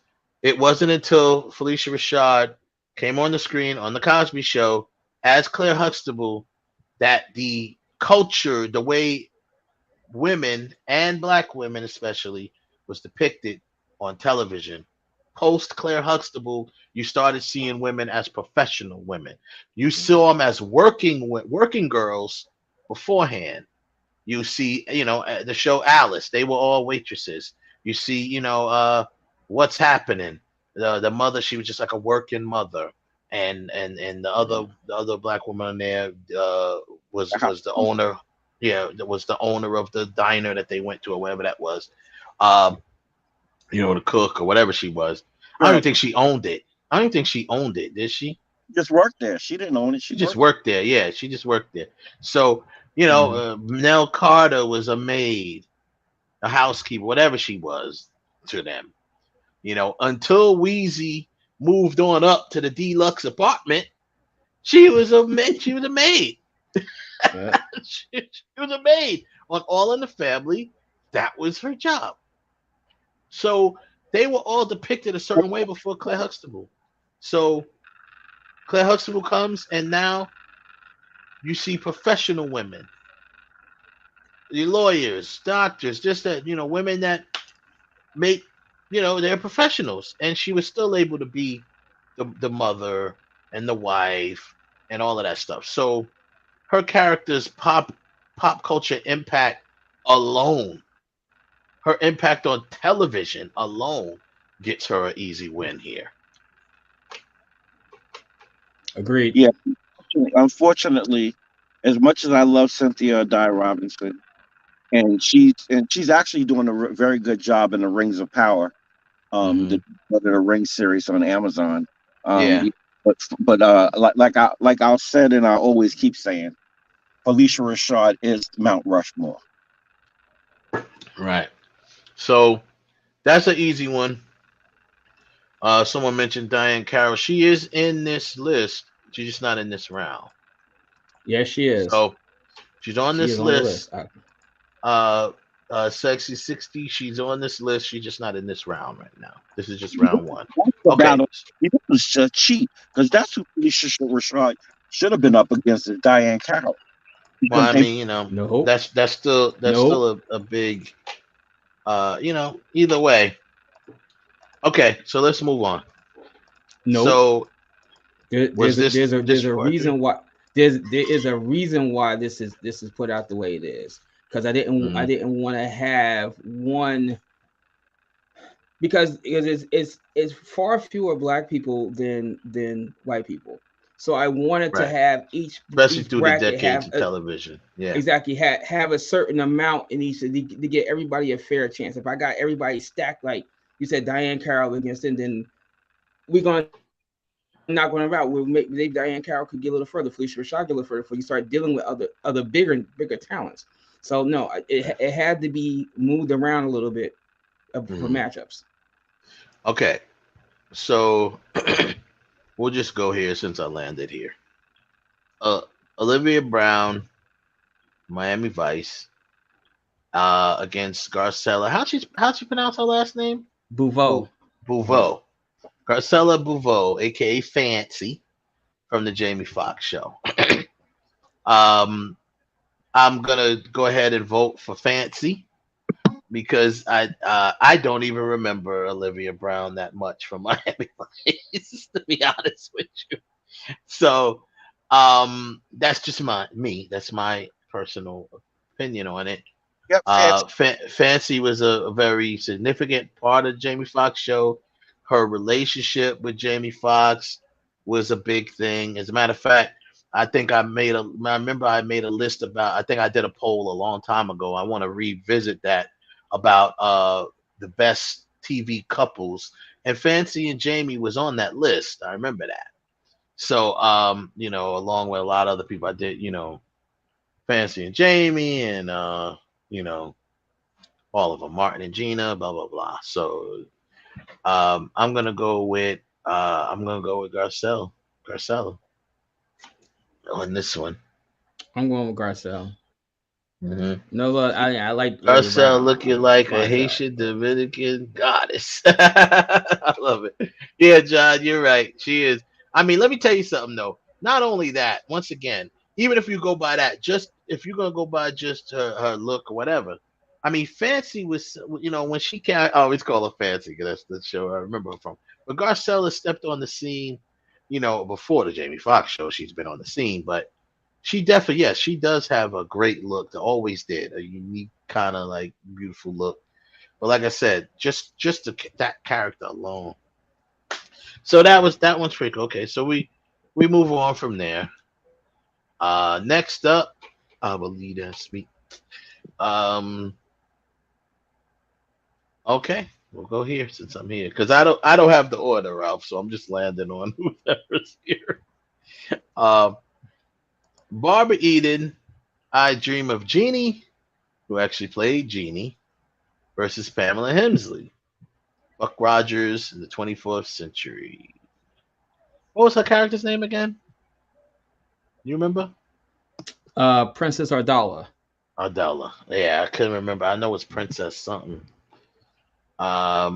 Okay. So Ralph, I'll let you go first. Who are you picking? I Pamela Hensley was like Lord, but you see Barbara Eden, and she was just like, wow, I could have this woman all to myself. She could do anything I want, and I'm resisting her. I'm like, no, Jeannie, don't do this. No, hell with that, Jeannie. Do whatever you got to do to make me happy. So, and I'm saying this because that's just the way it was back then. Not today, but back then. So for me, it's just got to be Barbara Eden. There's no doubt about it. Yeah. Well, they got on way. They both have on way too much makeup for me to choose. So you got to choose one. You got to choose somebody. Just think about the other criteria. If they got too much makeup on for you, and maybe you're not attracted to either one of them, so that's fine. Use the other criteria. The characters. No, Jeannie was dope. See, the one thing, Pamela, I never looked at her as, because she was an officer on the ship, so I never looked at her as, no, she wasn't. She was a princess. She was not an officer. She was a princess. She was the princess. She was the one always attacking Earth all the time and trying to steal Buck Rogers. He was like, "Nah, I can't have you." Nah. But then she come out. You know what? And I give Pamela Hensley credit. She might be the first person with the whole idea of the trap. I'm a thirst trap. Make myself. Yeah, thirst trap. Thank you, thirst trap. Because she was kind of thirsty and she was a trap. So I'm getting. She might have originated the thirst trap. But yeah, she might have originated the thirst trap. I don't know why, but I remember her being in a uniform. Maybe I'm seeing the wrong person. I don't know. But at any rate, I'm going with Jeannie. Yeah, I mean, it's a sweep for Barbara Eden, aka Jeannie. I used to love that show. I thought that was a cool show. To me, it was always like, just for shows purposes, was Jeannie and Bewitched. Those are the two that kind of like, they didn't rival each other, but in my mind they did. It was like, who do I like better, Jeannie or what was her name, Samantha? Yeah, Samantha. I'm like, who do I like better as a character, Jeannie or Samantha? I was like, Samantha is definitely. There's no makeup pretty. Right. I think I always liked the character of Jeannie. I thought it was cool. That's another show you could binge watch on Tubi. I Dream of Jeannie. And I didn't realize till I watched it on Tubi that the whole beginning was a completely different theme song when it first started. Because remember, I Dream of Jeannie started, it was in black and white, remember? Yeah. And it had a whole different, it didn't have that, it had some other thing in there. It changed the color. Is when that music. They changed it when they colorized it and changed it. Who someone said? Elizabeth Montgomery. Samantha, Samantha, it's Elizabeth Montgomery. Yeah, I don't know. I was always down with the Jeannie. So, Jeannie, and Jeannie was funny, man. That show was funny. It was. Yeah, but they did change it up a little bit because at first, oh, you want to talk about thirsty? This is a good matchup because Jeannie in the first couple of episodes was thirsty, She was thirsty. She was all over. She was all over. Rod. What was his name? Captain Roger? No. Yeah. Captain Nelson. Nelson. Yeah. She was all over Captain Nelson the first episode when he released her from the bottle and all that stuff. Like she was so aggressive. He was scared. Well, she had been locked up for what, like 200 years or something. Long time. So yeah, it was a long probably time. a little thirsty too. She was a little thirsty. All right, a long time. That is a long time. Okay, so next up we have Aaron Gray for Buck Rogers and the Twins. That's probably the one you're thinking about, Kev. Yeah, maybe. That's probably the one you think about. She was an officer, right? That's exactly what I was thinking about. That's who you're thinking about. Aaron Gray, Buck Rogers in the 24th Century. There's Jacqueline Smith from Charlie's Angels. Jacqueline Smith to me, Aaron. Huh? You said I'm sorry, Aaron. Jacqueline Smith to me was she was the second reason that I watched Charlie's Angels. Not only because of her beauty, I really liked her character. Actually, I liked her character more than Farrah Fawcett's character in Charlie's Angels. Her character, and I can say this, like I said, because I just watched it less than 2 months ago, or about 2 months ago. I just watched I put on Tubi. Tubi puts me to sleep. Like I put on Tubi because it's such nostalgia. I like to sleep under the nostalgia, right? So, but in between me putting this on, I was putting this show on every night. I'd fall asleep after 2 episodes, but then I'd wake up and rewind and watch it. So between all of that, I ended up watching the whole series. But after a couple of weeks. But Wes, I want to make a note. Sorry to cut you off. I want to make a note here again of the blatant foolishness done by our co-host. Oh, see, look at Jacqueline Smith. Beautiful evening gown, lots of cleavage, beautiful arms. The hair is nice. Look at Aaron. He looks like somebody's mom that picks you up.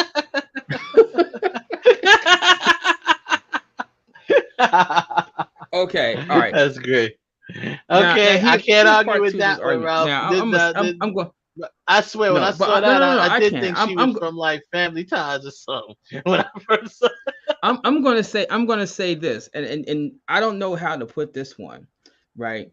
But the truth of the matter is, to some of the ladies on this list, right, the internet has not been very kind to them, right? Now, you take a look at that picture of Jacqueline Smith, and yeah, she does look sexy. Now, Erin Gray looks like a school teacher, Ralph. As fine as she was. But wait. But the truth of the matter is that there really isn't very many pictures of Erin Gray looking like in something like Jacqueline Smith. Either she's dressed or she's always in that bodysuit that she was always wearing on the show. It was one or the other. But once again, that came from the show, right? Mm-hmm. And I thought that would have been. I mean, I could have put a picture of her as Colonel Deering. I could have did that one. When she was, but even when she was on Silver Spoons, or when she did the Bloomingdale's commercial, there really isn't a lot of pictures of her looking like Jacqueline Smith in a nightgown and a nice dress. Something there really isn't. So I only can get what I could get. Mm-hmm. I mean, I don't know how else to describe it, but it's certainly not an intention. But you know what? I'm gonna do for you. I'm gonna do this specifically for you. I'm gonna go back this week and look at who else on this, and I'm gonna get everybody in a thong, a bikini. So now there will not be any type of it's a setup. We're gonna make the plane even. We're gonna make the plane even. So yeah, match the so tone now when you of go the back, picture. So if you have a picture of one person that is dressed a certain way, or just match the tone of it with the other character. Yeah. Either that or just get all pictures of people with no makeup on. And let's go that. That's hard. That's hard to find though on the internet. Well, that's hard to well, find. yeah, that would be quite hard to do. That's hard to find on the internet because some people because not too many people are gonna. Yeah, especially back the older pictures, they wasn't taking pictures without makeup on. Yeah, so that's not gonna happen. Right. Too. I mean, much. like even that picture. I mean, if you actually knew how many pictures, I mean, like even that one picture of Jeannie, Barbara Eden, it took me forever to find a fairly decent picture of her with the right proportions as Jeannie. I mean, there's lots of pictures of her, but not a good picture of her. Right. So it took quite a minute to find that right one. Yeah. Right. Okay. Well, let's move on. Jacqueline Smith wins. Yeah, that's cool. Yeah, you can go back and sweep for the next round. So Jacqueline Smith, anyway, I think she was going to win this regardless. The only way that really, what that does is what it evens the playing field on is it doesn't change the fact of the characters or their impacts. It just changed, like, if you didn't know these people and you just looked at that, your eyes are going to drift towards Jacqueline Smith. Automatically. If automatically. Exactly. If you didn't know, that's what I'm saying. Right. So yeah. So that's why that helps with you going and changing that. And I'm not saying I don't know, Ralph. I'm not discrediting anything you did. You did a lot of research for this. Blah blah blah blah. I don't know. You don't know. Please, bro. Oh. Please. Yeah. All right. So we move on. I had to go through at least. And these are very similar pictures. I think first of all, This is an even playing field sort of deal. Damn, they almost the same pose. I went through at least 600 different TV shows, and then had to had to search the show, see who was on the shows, then tried to find the person. They said, okay. Then tried to find that one. This was not an easy thing to do. Yeah, at all. I just want to say no. It wasn't. I'll say this though, Christy Alley looks good in this picture. Like, yeah, she looks good. She looks good in this picture. They both look really good in their pictures. Like the poses are almost near the same. They look like they could have been headshots almost. Kirstie Alley's look like a headshot. Yeah, that's what that. Looking at the backdrop. And she's in a suit, a suit jacket. Okay, so Kirstie Alley from Cheers, Terry Hatcher from Desperate Housewives. Yeah. What else was Terry Hatcher on? I don't know. Was she Lois and Clark? Lois and Clark. Yeah. I wonder why you didn't use that. Because I might have. In my mind, I thought she was more known. I thought she was. Nah, she's not more known for Desperate Housewives. She's more known for Lois and Clark. Lois and Clark. That was a big show. I would say Desperate Housewives. I say Lois and Clark. But Desperate Housewives was. But Desperate Housewives was the bigger show, so that's why I thought it would really be her. For that one, I mean, you can use same thing like I guess you can use it from either. You can use it from either one, but I'm just saying, yeah, Desperate Housewives was a bigger show, but I mean, because of the fact that she was more focused on in Lois and Clark, because she was the headliner of that show, along with Dean Cain. She was Lois. The show was called Lois and Clark, so it was more focused on. With Desperate Housewives, there's other people to focus on, so that's why I mean by, she got more attention. Well, she may have got more attention on Desperate Housewives because of the show itself, but I'm just saying, but you could have used either one. That's fine. It doesn't really matter. But if I'm thinking about the character, I would be siding more towards her as Lois because she was a good Lois Lane. So.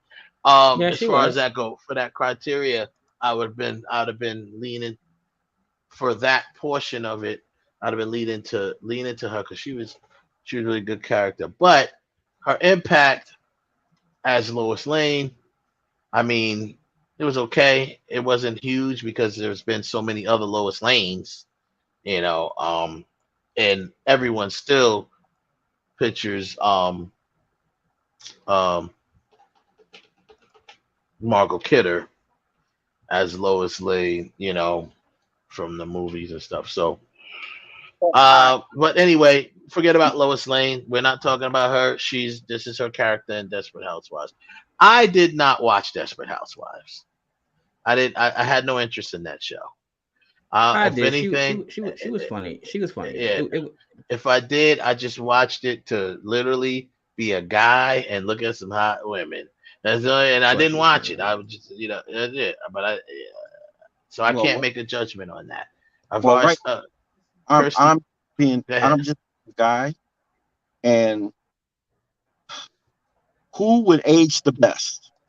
If you had to wake up with one in the morning, years from now, who is going to be the best looking one? I mean, that's already been determined because Terry Hatcher still looks great.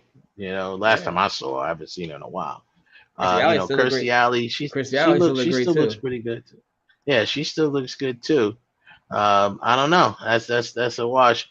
But I think Kirstie Alley at that time, she was at that point when she was on Cheers, she was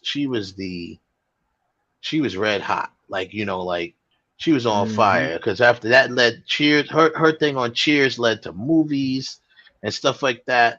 And I remember Kirstie Alley was appearing in a lot of movies around the same time going forward after Cheers.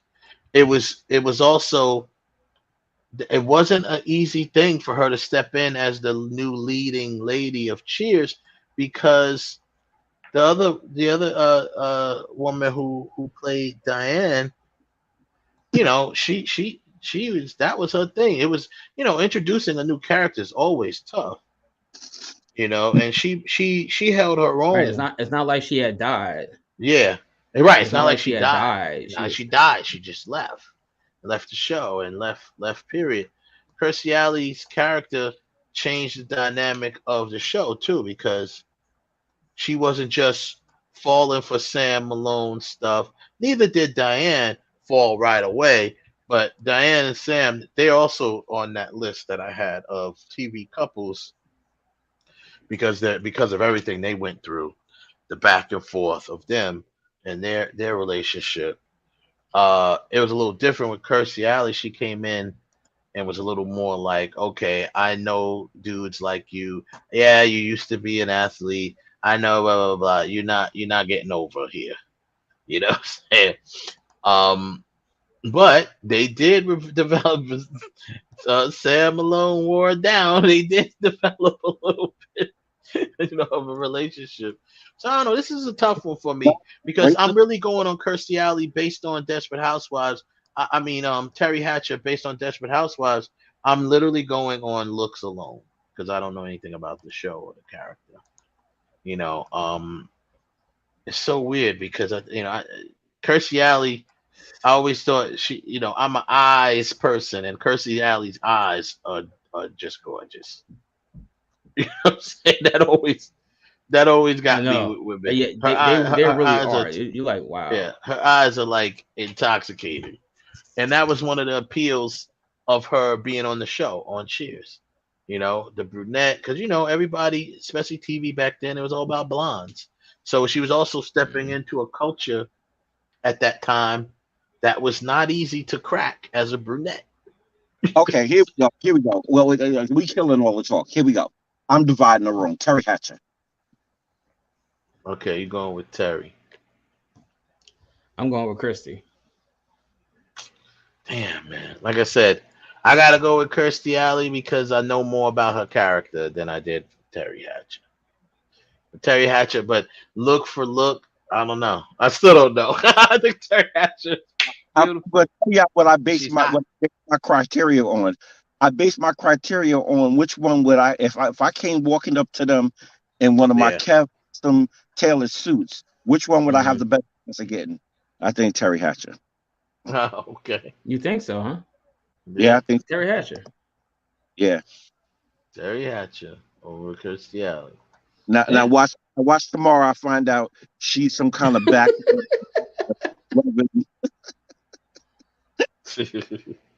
Well, okay. No. Once you say it, you stuck with it. Yeah, you stuck with it. Once But you say it, Kirstie you Alley is stuck with gonna it. win No because give Ralph backs. went with Kirstie and I went with Kirstie. So Kirstie Yeah. Alley moves on. Sorry, Terry. Sorry, That's Lois. for me.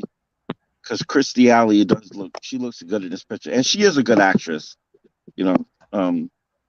But yeah, sorry, Terry. Yeah. I He tried. Okay. So what the hell you was thinking? Lucy Liu. I ain't saying nothing else. Ain't nothing else got to be said from me. Lucy Liu. That's all I'm saying. Matter of fact, I'm muting myself now. Okay. Wow. So Lucy Liu from the show Elementary and Mary Lou Henner from Taxi. Right, from Taxi. So this one is it's not really a tough one, but it's something to think about. I think Lucy Liu's character is, even though they're two different types of shows, but I like Lucy Liu's character. I think she has a really cool character in Elementary. Obviously, Taxi was a comedy. It was a funny show, and Mary Lou Henner's character was great in that too. So I just think Lucy Liu's character was a little more interesting. If I go by looks, I think Lucy Liu is better looking. What does your inner man say? That's what we want to know. No, that's what I'm saying. I said I'm saying that. Yeah, I think Lucy Liu is better looking. I think Lucy Liu is more attractive. Mary Lou Henner's nice, but I don't think I really. Well, she was the only eye candy on Taxi. She was that. She was the token. The token, sex kitten. Look at and notice what Ralph did. He gave us neckline, but he gave us a whole lot of neckline with Mara with. Yeah, you could have found a better picture of of Lucy Liu. That's just my opinion. But I like the comparison. Lucy Liu, Mary Lou. I keep trying to tell you guys. You guys say you could have found a better picture. Yeah, Lucy Liu, right? They're really big, and I think with Lucy Liu is because most of the stuff that she's done is not really a sexually driven project. I mean, I think she's had maybe one, which was probably Payback. But the bulk of the stuff certainly in Charlie's Angels, no. And either she's fighting or she's like the brainiac, or it's like she's not really portrayed like the quote unquote the sex pot. Though she's very sexy, she's not really portrayed the sex pot.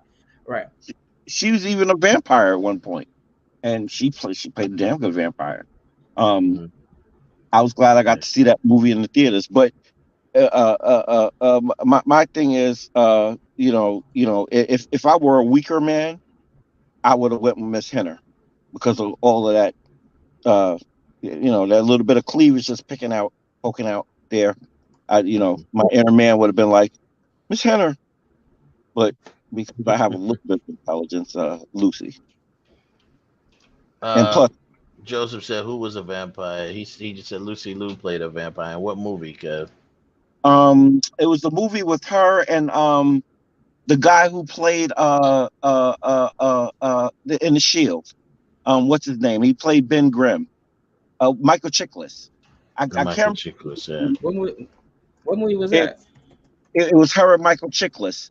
It was in limited release. It was actually I saw it during the Tribeca Film Festival when it first came out about maybe 15 years ago, 12 years ago, maybe. But it was her and Michael. I never heard of it. It was her and Michael Chiklis. Actually, I have DVD as well. But it was released as the independent. It first screened at the Tribeca Film Festival because that's where I first saw it. Me and my ex fiance saw it at the Tribeca Film Festival. Right. I can't remember the name of it, but it was her and Michael Chiklis was in it as well, and she was. Well, we'll have to look it up. I believe she was top. I never saw that one. Okay, so I'm gonna go with Lucy Liu. I'm going with Lucy Liu on this. Kev is going with Lucy Liu as well, obviously. Yeah, what is So cheating ass? This is I am not cheating. I am not. How am I cheating? It's not like I'm gaining some personal advantage from this. It is what it is. Okay, so As I who do said, you choose? Just he for the want record, everybody who to do be you thirst choose? traps. I will go with Lucy Liu. I go with Lucy Liu for no other reason that Lucy Liu can fight. Now, I do like girls that are physical. No, I do like girls that are physical. Right. You know, Mary Lou Henner is very attractive, and she's smart. She has that thing that the memory recall where she can remember specific dates. No matter what day did you give her, she could tell you exactly where she was and what was going on. It's actually some sort of medical condition. She can do that. And Lucy Liu, like I said, Lucy Liu is someone that very attractive, but she's physical as well. She can hold her own against people, and I kind of like that. Right.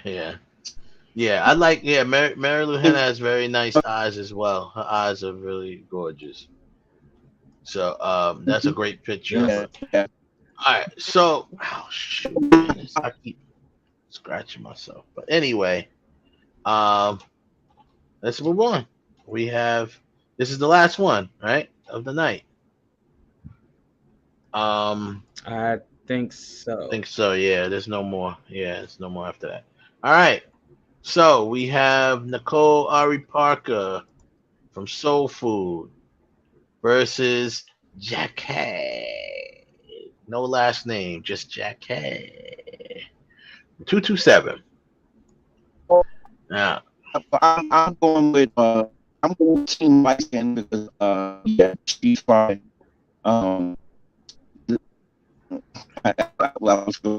You break it up, Kev. You sound like a transformer right now. Your folks are good. You sound like a transformer. But you say you're going with Team Light Skin, so I'm assuming Nicole Ari Parker from Soul Food. Yeah. This one I can have you could take or leave either one of them for me. And Nicole Ari Parker is very attractive. I can't really understand what you're saying, Kev. Every time you say something, it sounds like robotic almost.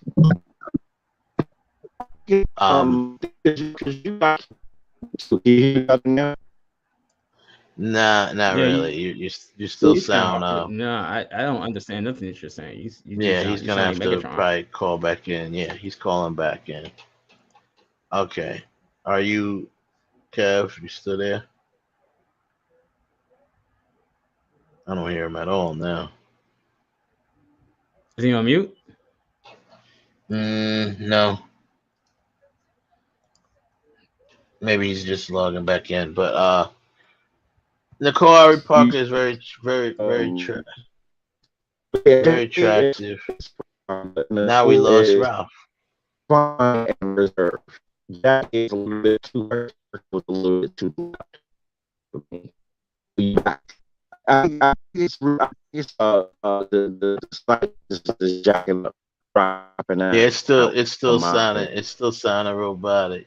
Yeah, it's still sounding. But I got maybe not even half of what you said, but I do realize you're going with Nicole Ari Parker. I think you might have said something about Jack K, maybe her age, or I don't know. I'm not sure, but you sound robotic. I don't know if it's where you're at, or you may have to call back in, or log back in where you're at, or just where you're at is really bad, because it's not I don't hear nothing. I don't hear you. I can't understand you. If I can't understand you, then the rest of the people ain't gonna really understand you. So I'm gonna probably go with Nicole Ari Parker as well. I mean, depending on the criteria, she's more, in my opinion, she's more attractive than Jack K. Jackie's character was probably a little more known at the time of when the show was out. She was a big character in the show, but I don't know. She kind of came across like a thought. Jackie was like a thought in 227. She's like an older middle, I wouldn't say middle age, but older, thought. So for that, I'm gonna go with Nicole Ari Parker as well. Her character had a little more meaning to it, and she wasn't a thought either. So let's see. All right, Kev is back in, and we lost Ralph now. Yeah, so I don't know. We're having some technical difficulties this evening, but this is the last battle, and being that it seemed like Kev said, yeah, it must be your area, Kev, because it's just no, can't hear you, bro. I mean, I can hear you, but I can't understand you. It's strictly robotic. Or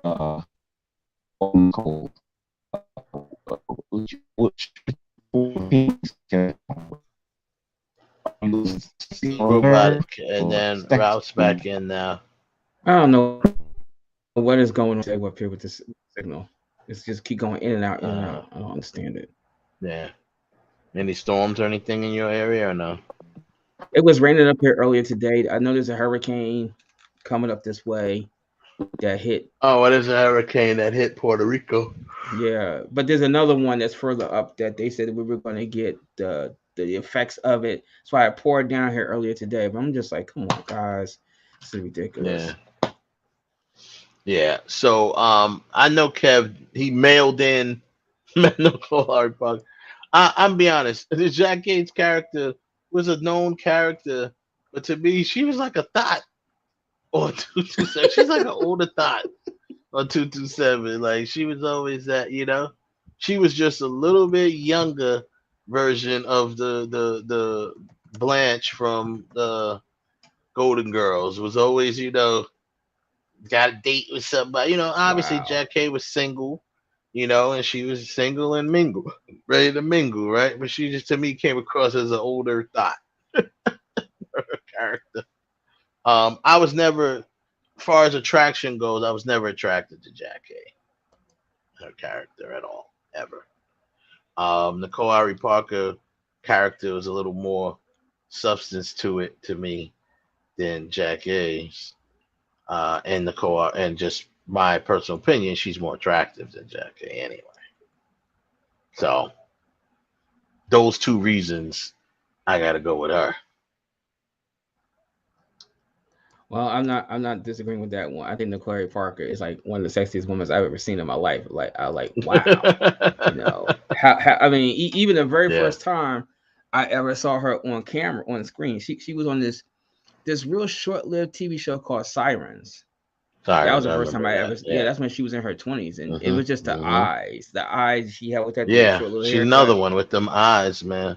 Yeah, and then with the short haircut, and then in Boogie Nights, where she was vastly underused. In Boogie Nights, she wasn't in it enough. Yeah, and then over the years, I mean, I watched that show that she was on with her and her husband until it canceled, only because she was on the show. So yeah, that is a vastly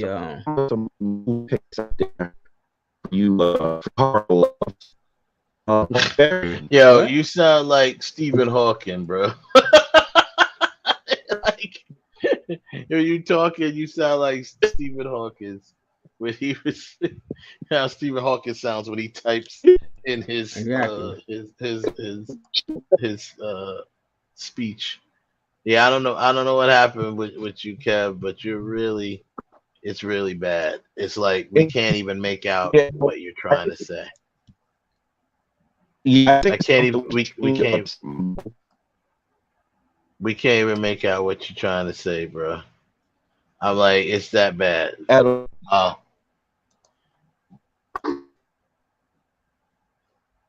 He said, "I'm gonna decline from choosing who between the Kawhi Parker and Jack A." That's what Joseph. Why are you declining from choosing from one of them? You're not interested in either, or do you just not know about the characters? Or he said he's gonna decline, or do you think they're equally attractive?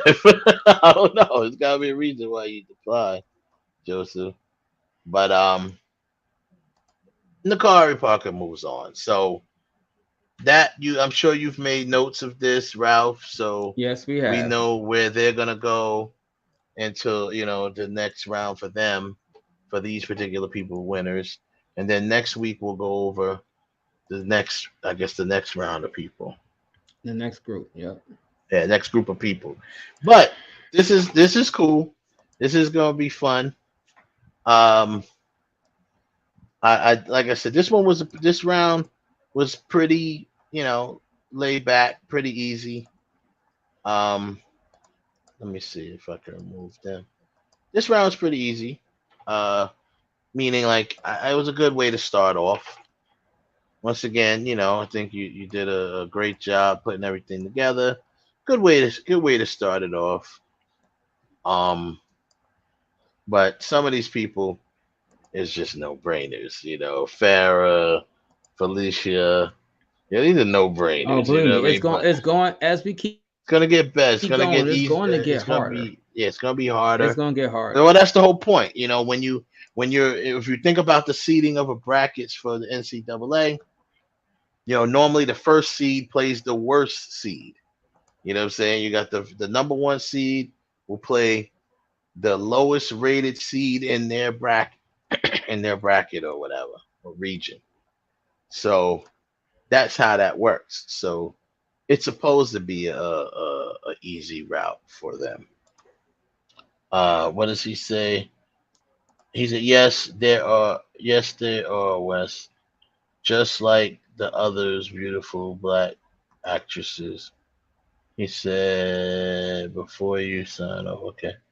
Or black actresses was if you just reading the top chat. Or was he was probably putting a list of them up there. Was he putting a list of? And he puts India Morel. we know you love India, Joseph. But he put Sanaa Lathan. Sanaa Lathan didn't make this list, only Joseph, because she's a Hollywood movie actress, not really a television actress per se. Who else he has? Fina, who's that? Aruche. And then he has Skin Diamond. She's a porn actress. We're not putting porn actors. I don't know. She's porn. Yeah, we're not. Uche is.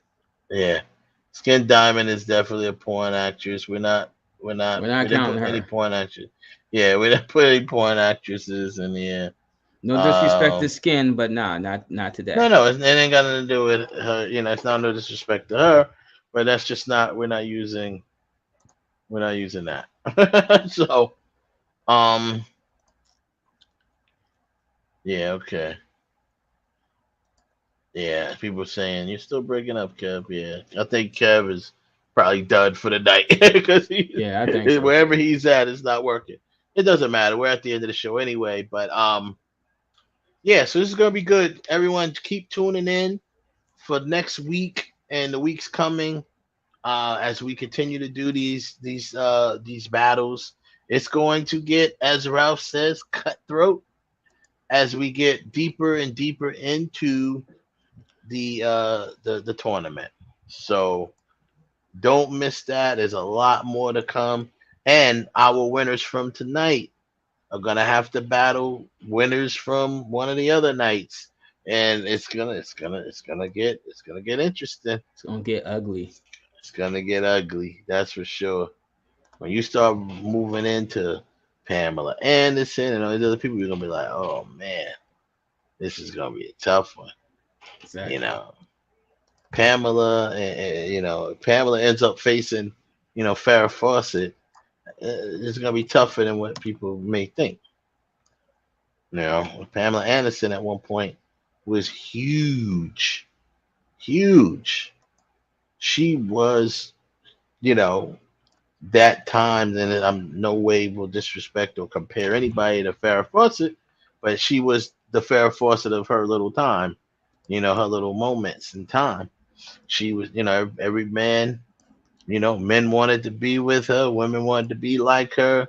You know, Hugh Hefner freaking patting every girlfriend he had after her, pretty Yeah. much. You know, so her pop culture was huge, ridiculously huge. So there you have it. I want to thank everybody for coming through. We had a nice a group of people in today in the chat room and stuff.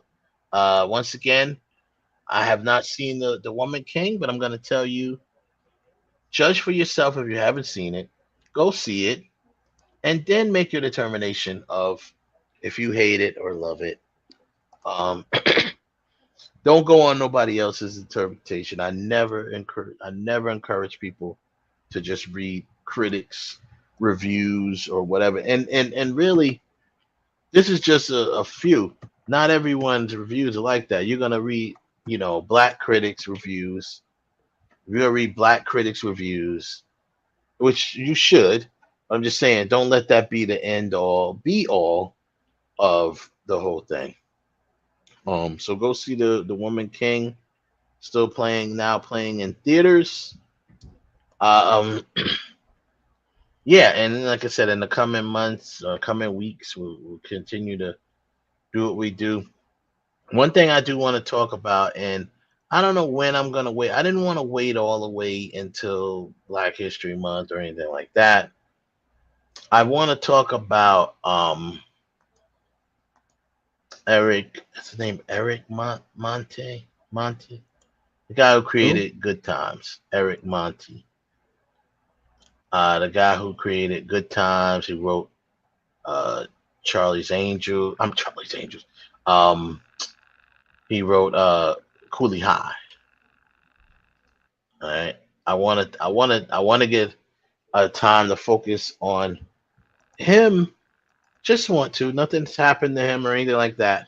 But I just read. I think his life would make a great biopic because, once again, it probably may not get greenlit by anybody because he's pretty much that and in that pick, you're gonna be seeing that he is, you know, he said women wanted her as well. Yeah, it's true. We're talking about Pamela Anderson. Yeah, women wanted her as well. Yeah. But anyway, you know, at one point we'll get a chance to spend back. I'm trying to contact him, but he's like 70 something years old now. But I want to contact him and try to get him on the show because that man needs his flowers, man, because he sure didn't get what he deserved. You know, he is one of the co-creators of Good Times. He wrote Cooley High. And he was his original ideas. He created the characters of George and Louise Jefferson. But wow, Norman Lear and them, they went and did the Jeffersons without him. You know, so he never got the credit he deserved for creating the Jeffersons. Now the spinoff was about obviously the Jeffersons, but so he's the co-creator along with, speaking of the Jeffersons, the original Lionel Jefferson, the character, his name was actually Mike Evans. It is Mike Evans, which is ironic. That's maybe why they named the character Michael Evans in Good Times. He and Monty, they created Good Times. They wrote it. They wrote a lot and created it. So he got the credit for that, and he was working for Norman Lear for a while, but he ended up leaving the show Good Times because another thing that we'll talk about, which would have been kind of appropriate but not appropriate to talk about today, because we're talking about black characters and black families being depicted through the eyes of white writers. Now, I watched an interview with Jaleel White, aka Steve Urkel. Better known for that. But Jaleel White said in an interview, one of the things with Family Matters, the writers were all white, and there was a lot of times that the script would be sent back to them because the actors refused to do it. Like Reginald Vell Johnson and Joe Marie. They being seasoned actors, black actors, whatever. They didn't really like that. They didn't like a lot of the stuff that came through because the people didn't know how to write for black people. So the Stephen Urkel character took off so well because Steve Urkel, although his character was black, the things that he did were like weird, and you could write him as a white character. Steve Urkel could have been a white character, So that's why his character was easy for them to write for. It's just like what outrageous thing is he gonna do this time? So that being said, that same type of thing was happening on Good Times, and the reason why, and Good Times, from according to Monte, he said Norman Lear allegedly never wanted John Amos to play in Good Times. His character was too strong. He depicted this strong black father, and they originally wanted Good Times to be. They wanted Esther Rose's character to be a single mother. They wanted her to be single. They weren't. So you see how people. These are the things that we talk about when it comes to imagery and stuff like that. They, according to Monte, they did not want to depict a strong black present character, right? And so that's that. I saw you. Would you put a picture of Pamela Anderson? Nah, put that up that's for Kev, because he's always talking about, no, I'm unfair. See, I can't have everybody looking like that. That's just totally unfair. Yeah, totally unfair. That's totally unfair, right? So it's gonna cloud your judgment. Exactly, because you're just saying, oh well, she can just go on. I mean, but we can't do that. I mean, I could do that for a whole bunch of people, but right, we can't do that. Exactly. They'll just be like, you guys are just sexualizing these women. But anyhow, exactly. But make no mistake, full disclaimer here. I gotta let y'all know, full disclosure here. We are putting together we put together a good tournament, but I'm not gonna be pulling my punches because somebody may get offended that I'm a straight male attracted to women. So guess what? It is what it is. Don't be angry. And I have to say, our audience today, they haven't said anything, so it's not you at all. I appreciate you in the chat rooms.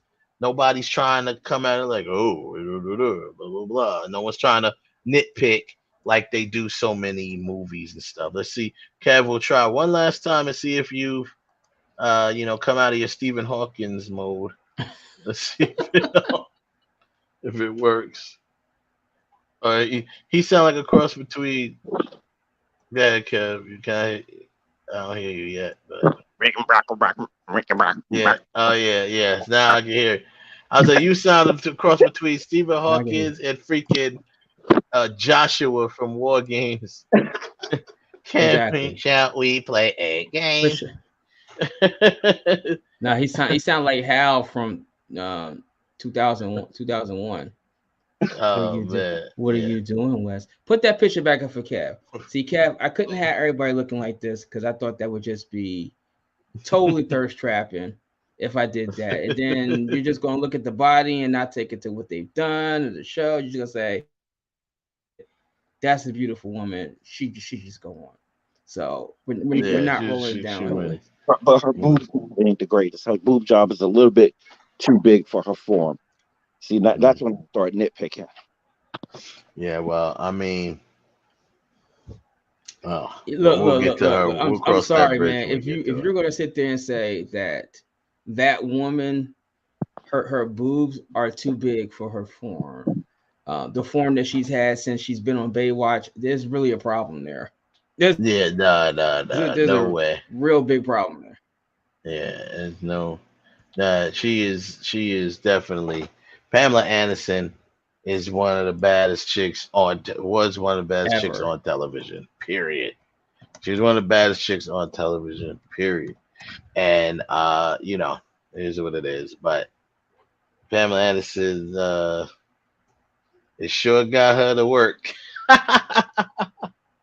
That's funny. But and Sexy says she took her implants out now. Oh yeah, cool. Very cool. Thanks for that information. I didn't know that. But yeah, I didn't know that either. Yeah, so she took her implants out from what Sexy said. All right, cool. But like I said, I'm gonna tell Kat this. I'm gonna go back. I ain't gonna do it with everybody, but I'm a little by little just give you the thirst trap picture that you want. You know, so you can say, "Oh wow." Wait, Ralph. No. He just wants you to keep the same culture of each picture. Yeah.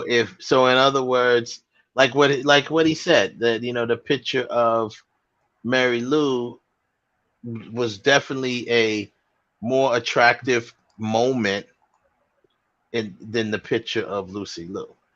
We went with Lucy Liu obviously for other reasons, and the fact that she, your personal preference of who looks better. But and you if no one knew either one of those people, they would tend to their vision would tend to gravitate towards Mary Lou. So if there was a evenly sexy picture of Lucy Liu in that particular instance, then that's the even playing field. Doesn't have to necessarily be a thirst trap. It just keep that energy for each one. But that's fine. Do what you can. I'm not gonna have you go back and redo all this stuff. No, you don't have to do that. I'm really just poking fun at you, like I do on all your things. When I think you lean a little, when you want the cars to lean in a little bit of another direction. I don't want the car to lean to another direction. But I tell you, like I said, I'm a matter of fact. You gotta take it. Up here talking, you gotta take it like a man, Ralph. Because you know what? Y'all was trolling me when I did the verses. When I was doing the verses, y'all was trolling me left and right. I was just like, hey, what are we gonna do? Y'all like, oh, Wes, you made it. You set it up like this because it's a tie. You set it up like this. That was not me. That was not me. That was. I'll take full blown credit. No. Ralph, you were too, Ralph. You was joining in on it sometimes too. I'm gonna have to go. No. I don't recall that one. But if I did, if I did, I had to go back. Don't make me go to the videotape. But just for Kev, Wes, put up the picture I just threw up there. There you go. There you go. That's what I'm talking about. If you're gonna do it right. You know what I'm saying? Hey, like I said, man, this is it's funny. Yeah, y'all were killing me on that verse. So we going full on. You know, like I said, it don't have to be full on thirst trap. It's just look at the pictures that you got in comparison. That's all. So if it's Ralph, the bottom line is I'm going to troll you through this whole thing. And it's a long one. So just be prepared. That's all right. Anyhow, thanks everybody. That's all right. Cause shout out to Evan Hollywood I'm gonna be ready for you. Room. I'm gonna be ready for you. Yeah, that's funny. But that's what Sexy said. She took out her implants now. Yay. Yeah, I'm sure she did by now, probably. I love Pamela, man. I do like Pamela. She's a sagging C. Yeah, I like Pamela Anderson though. But anyhow, next week we'll continue the rounds, and this is a good first round, and we'll go from there, man. Pretty Next much week we everyone will who we start at 10 o'clock. We'll start it on time so we can get yeah, a we'll good start point. we'll start the whole we'll start the tournament early next week. I just as trending topics come up, we talk about them, stuff like that. But like I said, I do want to get a time, and I don't know when we're gonna do it, and I don't want to wait all the way to Black History Month. But I do want to talk about that gentleman, Eric Monte, who because he really need his flowers. This man, he was pretty much he is pretty much responsible for Good Times, for the Jeffersons, for What's Happening, and Cooley High. Wow, Get that's his man impressive. his flowers. That's impressive. And just that. That's like wow. And the funny thing is, What's Happening, just like Cooley High, was based on his life, kind of loosely. A lot of the characters, because he said Cochise, the character of Cochise was based on his best friend. He said the first time he ever, and I mean by his story is very interesting because the man had never trained for any of this stuff. He had never wrote a word of anything before he ever went to Hollywood. He said he only wrote one poem, and that's the poem that Preach says at the end to Cochise when he reads that poem or whatever. That's the only thing that he had ever wrote up until when he decided to go to Hollywood. Goes to Hollywood. He hitchhikes to Hollywood. It took him 2 years because he stopped places. He stopped in Vegas, this, that, and the other. Someone asked him how was he surviving, how was he living. He said hustling, gambling, selling drugs, whatever I had to do. And that's what I did. And then he ended up in Hollywood. He ends up turning in a script for All in the Family that included the Jeffersons, which they ended up doing. So he created George and Louise Jefferson. And the character the actor who played Lionel Jefferson, the original one, noticed his talent, came to him and said, I have an idea for a show, which became Good Times. So him and Mike Evans, ironically, because Mike Evans, that's probably why they named the character Michael. Evans. Yeah, they were the Evans family. Makes sense. Yeah, so they were co-created by those two, by Mike Evans and Eric Monte. And then you have, like I said, the Jeffersons. So what happened was he came originally. He had bought the whole idea for the show, The Jeffersons, to spin off. And Norman Lear and them allegedly, shot it down. They said no. From what he says, allegedly, this is what he said. From what he said, Norman Lear and the producers did not want to depict strong black men on television. And that's why they never wanted James Evans' character. The original Good Times was they wanted it for Esther Rose's character to be just a mother, just a single mother. They did not want a strong black father, present father, and that's why when he left the show, they fired John Amos and wrote off the character. Pretty much because he was one of the people. He's one of the people fighting for John Amos and the characters. And he said the scripts that was turned in for them, Esther Rowe, John Amos, and even Jimmy Walker were like, we don't want to do this. This ain't no some massive, they just on some old yes a boss type ish. Yeah, exactly. He's like, we're not. We're not doing this. This is crazy. You gotta remember these are classically theater trained actors. They're like, and not only classical theater trained actors, but they're also from black families. They're from black families. That's they not know how what it is. They know what we do. Yeah.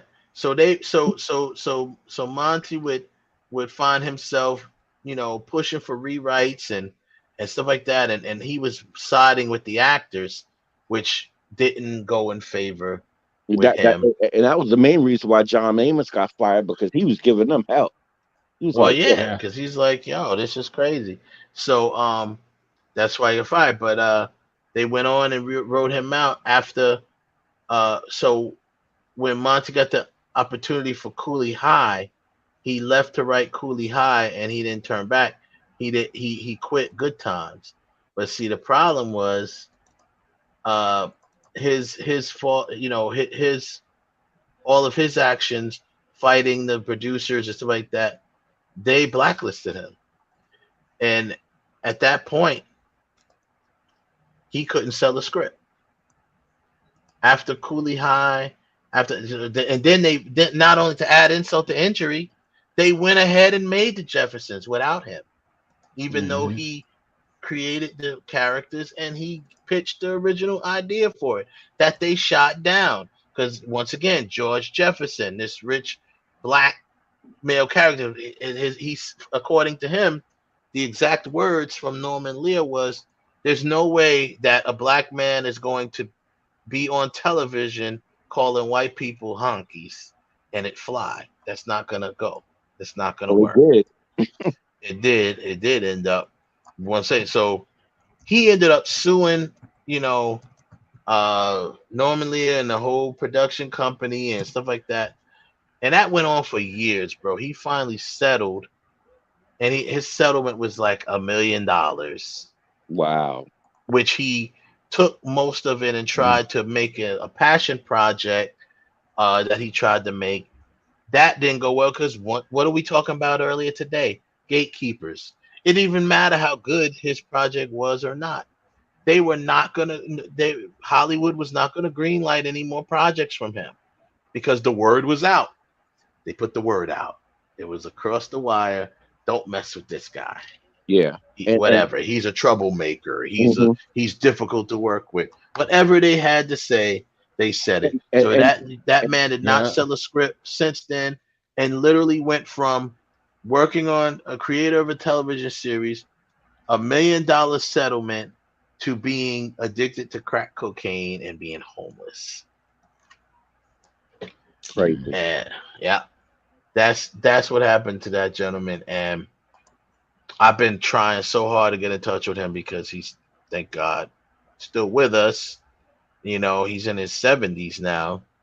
But I would love to get him on the show and interview him. And I swear that I don't really think about biopics, but I think his biopic would be interesting, very interesting. Because from what he said, like I said, the first, look at that. You talking about what's happening? The Jeffersons, Good Times. Cooley High. Listen, you know what you'd have to do? Cooley High. Unfortunately, what you would have to do is you would have to somehow convince Tyler Perry and maybe get the backing of money from Will and Jay to help float that story, because Hollywood is not going to allow that story to be told for so many reasons. Oh, of course. No, Norman Lear alone, that because of that alone, they're not going to let that story be told. That would have to be an independently toned and produced and distributed even film. But I mean, it's the thing. Sell it to Amazon. Well, no, you know what? I keep forgetting there are other options outside of Hollywood. There's Amazon and there's Netflix. There's Netflix. Yeah, either one of those would bring the type of attention to this gentleman that he deserves. This man needs his flowers, and we need to give it to him, because the man, he is responsible single-handedly for some of the shows that we all grew up watching. You know what I mean? So, and what I'm curious with that saying, with what you saying, I know that's curious. I read not that long ago that the DVD company Criterion, they're coming out with a Criterion version of Cooley High, and I think November, right? I'm kind of curious now if because usually when those guys do their videos, they throw everything into it, documentaries, interviews, everything. I'm curious if they would have an interview with him on there now. As part of the if they don't, I ain't supporting it. You know what I'm saying? Because that's crazy. That you cannot talk about Cooley High and not interview that guy. You just can't. You can't do it. It can't be it's done. coming out. It's coming out December 13th. And what's is it when called? it actually comes out. Is the company Criterion. When usually when they take other people's movies and they put out like these really big bonus things, like they'll have, like I have the Criterion version of Armageddon. I just got the Right. Criterion version of Deep Oh, Cover, got and you. but I Okay, was okay. Gotcha. when I hit you guys up, I got Yeah. the Breakfast Club. So it has a Yeah, whole bunch Breakfast of Club. I different things remember that. that's Bunch never of been different- released. I mean, So they it would might be put it in there. They might put it in there. You know, it's a like a DVD Blu-ray thing release. They might put it. I hope they speak to him at least. You know, it all depends on I what would they. hope so too. It's going to depend on what he said. Now, just last thing I'll say about this. His last credit listed on IMDb, at least, was in 2001. He wrote an episode of Moesha. In 1999, he wrote an episode of the Wayans Brothers. And this is all after Good Times. And in 1982, he wrote an episode of Benson. That is the only other work that he had since Good Times. Wow. Let that sink in. Wow. Here's a man that created What's Happening. What's Happening was based on, it was kind of like it was almost like a TV version, or his TV version of Cooley High, because that whole clique of characters was him and his friends. The Raj character was just like as the Preach character with the glasses. That was him. That represented him. You know what I mean? With those characters. Because he was that guy that wore the glasses, whatever. He was like Preach. Preach is a closer interpretation of him than Raj, but they were all created when he created those characters. They were in the image of himself and his friends. You know what? So I wish they would have redid Cooley High, but it had and I'm not saying this to make it funny, but they I don't know why I keep, every time you say Cooley High, I keep seeing Dave Chappelle's face. Why? I don't know, because he would fit in as being one of those characters. He would just have to be as serious, like he was in A Star Is Born. Someone said, yes, he is our blueprint to black sitcoms entertainment. I researched him during my time in film school. Yeah, he is. Yes, exactly. That's 1205 Media. Yeah, he is one of the blueprints to our childhood coming up watching these shows. You know, and he was able to get from 1976 to 1979, he wrote scripts for What's Happening. And like we said, from Good Times, he worked on that throughout, and he left. It says teleplay by, written by, and he only he had created by. He had to created by, but he only actually wrote from 74 to 79, story by 2 episodes in 1974, teleplay by in 1974, 2 episodes, written by 2 episodes, 1974. So although he got a created by through 133 episodes, he only actually wrote a handful of them. And that's because they probably didn't let him. He was a new writer in Hollywood. And what did I tell y'all at the beginning of the show? Hollywood is only going to trust you to do certain things if you go through certain channels. So Mike Evans was that channel that brought him into really into that world. He in 1982 he wrote 1 episode of Benson, the Thy Brother's Keeper. He got a story by credit. And Wayans Brothers in 1999.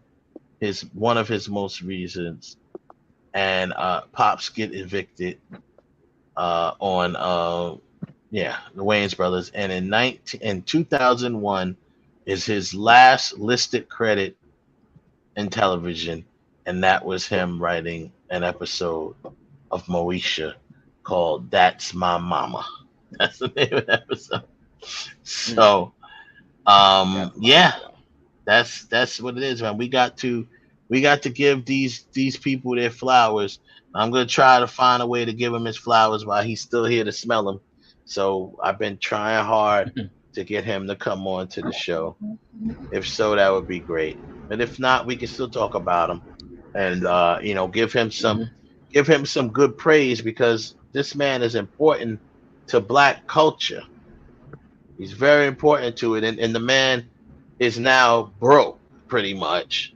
And nobody ever talks about these people. These are real behind the scenes. Yeah. I dare say heroes, but the heroes is a weak word to use for them. They were basically our cultural icons. That it's a shame that we're letting them fall to the wayside. I mean, hip hop is trying to do what it can for the artists of hip hop, and trying to with the new museum that's being built, and whatever the case may be. But like for people like him, who just and it's almost, and what the sad part is once you become addicted to drugs, they kind of throw you away. You're like, okay, well, yep. Even when you get yourself together and you're doing great. Well, you gotta remember, you still get the same result, exactly. Well, you remember he was dubbed difficult and this and that, and I mean, he made a bold statement in an interview that I saw him, and he said straight up out his mouth, he was like, Norman Lear is a liar, a cheat, a scam artist, and a racist. That's Same thing John Amos said. Same thing John Amos said. And what is same thing? And what is their Christian Bible say? Out of the mouths of two or three, let that thing be. So that's automatic right there. He said it. He said, he was like, and I say it, I stand on it. That's what it is. He was like, the scripts that he was turning in was racist. He was like, and it was just not something that any Black person with any pride or dignity would want to do or say. And that's because Hollywood was trying to like they did for so many years, dictating what our image was, what we look like. And that's why they have such a problem with us now, because the culture of hip hop has came in and took all of that back. Like everything that hip hop does, it affects everything. Everything. Salim, I like how you clarified IP. I mean, we know what IP means, but for the people watching that may not know what IP means, intellectual property, and if you don't know what that means, the word, it's basically what we've been talking about. That, this man created all of the characters for the Jefferson, the main characters for the George Louis Jefferson. He created all the characters in What's Happening. He created all the characters in Good Times, along with Mike Evans. And, his stuff, his ideas and that's your intellectual property. His ideas and stuff like that was stolen from him. He brings the Jeffersons to the table from the beginning. They shoot it down, said it'd never work. But then they go and do it after. Now it's one of the most acclaimed series of all time. And the fact that he only got $1 million is ludicrous in itself. Well, here's why he only got $1 million. He only got $1 million because I guarantee you, what's the one thing me and you always talk about when we talk about IP? You having ownership of your IP. Right. That's why he only got. And I'm sure when they finally came around, because they stalled for so many years, when they finally came around to the trial, or whatever case, he needed the money. He was broke. You know what I'm saying? He needed the money, so he probably signed off on it. It was shut up money. $1 million is $1 million. It was shut up money. That's what it was. Yeah, but it was shut money, and that was money that they could write off. They probably wrote that off, that's nothing. And not only it being shut up money, but it was more so, I think, in my opinion, just from listening to what the little bit that you said about it, Wes. Mm-hmm. Knowing how the game works, those lawyers were in cahoots with it. Like, look, listen, man, he can't afford to drag this out. You can't afford for him to drag it out. Take this and go away. The bottom line is this: when you do anything to rattle the chains or go against the culture of Hollywood, and once you're deemed a problem or difficult to work with, or whatever the case may be, what did I keep telling y'all from day one when we started this? From minute one when we started this show. Hollywood is a country club, and if they don't like you or have a reason to allegedly not like you, they're not going to work with you. And that's what happened to him. That's hence the whole thing of being blacklisted. Mm-hmm. You mean to tell me this man couldn't sell a script in what? How many decades? From 1990, basically from Good Times, which ended in what? 75. Yeah. But what you got all the way to 1982 from there, and then from there all the way to 1999. From 82 to 99, he couldn't sell a script, and that was his living. But listen, Wes, you got to remember, like you said, once they deemed him toxic or whatever, however they labeled him, that was it. It was done. And like I said, they did the same thing to Nate Parker. To your agent. So he had, at that point, he had to have an agent, because most. Yeah, I'm sure he had an agent. But what happens? That's the point, though. Once that happens, your agent is useless to you at that point. They can't do nothing for you. Yeah, because and now they don't want to do nothing for you. They don't want to do nothing for you. And at this point, they're like, "Yo, you can't do nothing for me. You can't make me no money. So you're not liked in the industry anymore." So agents try to get away from you because they don't want to be branded where they can't get no more clients because they represented you. It affects and the sad part is it affects the other clients that they have. So you're probably one of 30 that are successful out there making money, and that agent is getting his 10%. If you're talking about back then. 60 said the machine shut him down. He wasn't needed. Yeah, in their mind, he wasn't needed. He wasn't wanted. He to us he was needed because he would have continued to create great shows. You don't just lightning doesn't strike in the same time 3-4 times. He didn't get lightning in a bottle. The dude is obviously a talented writer. He's very humble about that too, because he's like, I didn't know how to write anything at first. He's like, he said, when I got my first deal writing a script or anything, I never wrote a word down before that. He was like, but he realized his talent and what he had a knack for, and what he knew was Black families and culture. Mm-hmm. And when you think about it, that's what we got from what he created. So I mean, look, and you know what's crazy about that? What proves the theory of why Hollywood was so strong against James Evans not being a part of that show was the fact that what is the one thing that everybody say when you make the comparison? Who would you rather get beat by, John Amos or Bill Cosby? Everybody says Bill Cosby. I say John Amos because it's going to be hard, quick, and over with. He ain't trying to spend all day beating your ass. Bill Cosby want to talk to you. He want to explain why you're getting beat. Why you getting beat? Yeah, nah. I mean, the bottom line is, at that point in time, James Evans was a strong, powerful Black male figure. Father, husband. He just was that dude who delivered. He didn't cheat on his wife. There was no scandal. He was just a hardcore family man who busted his behind to work and provide for his family. And who only had to look at his kids for them to be like, okay, I'm about to get my ass beat. And that's what he represented, that strong Black presence. And they thought that was, remember, once again, that still ties into our overall topic about how, like what you said about it not being their story to tell. You know what I'm saying? That's how they saw black people. I told you, I mentioned again, Jaleel White said that about Family Matters. Yep. They depicted black families a certain way, and it took the actors to be like, nah, man, this is not how it should be. And then you'd be fighting the writing room because you're like, I can't do this garbage.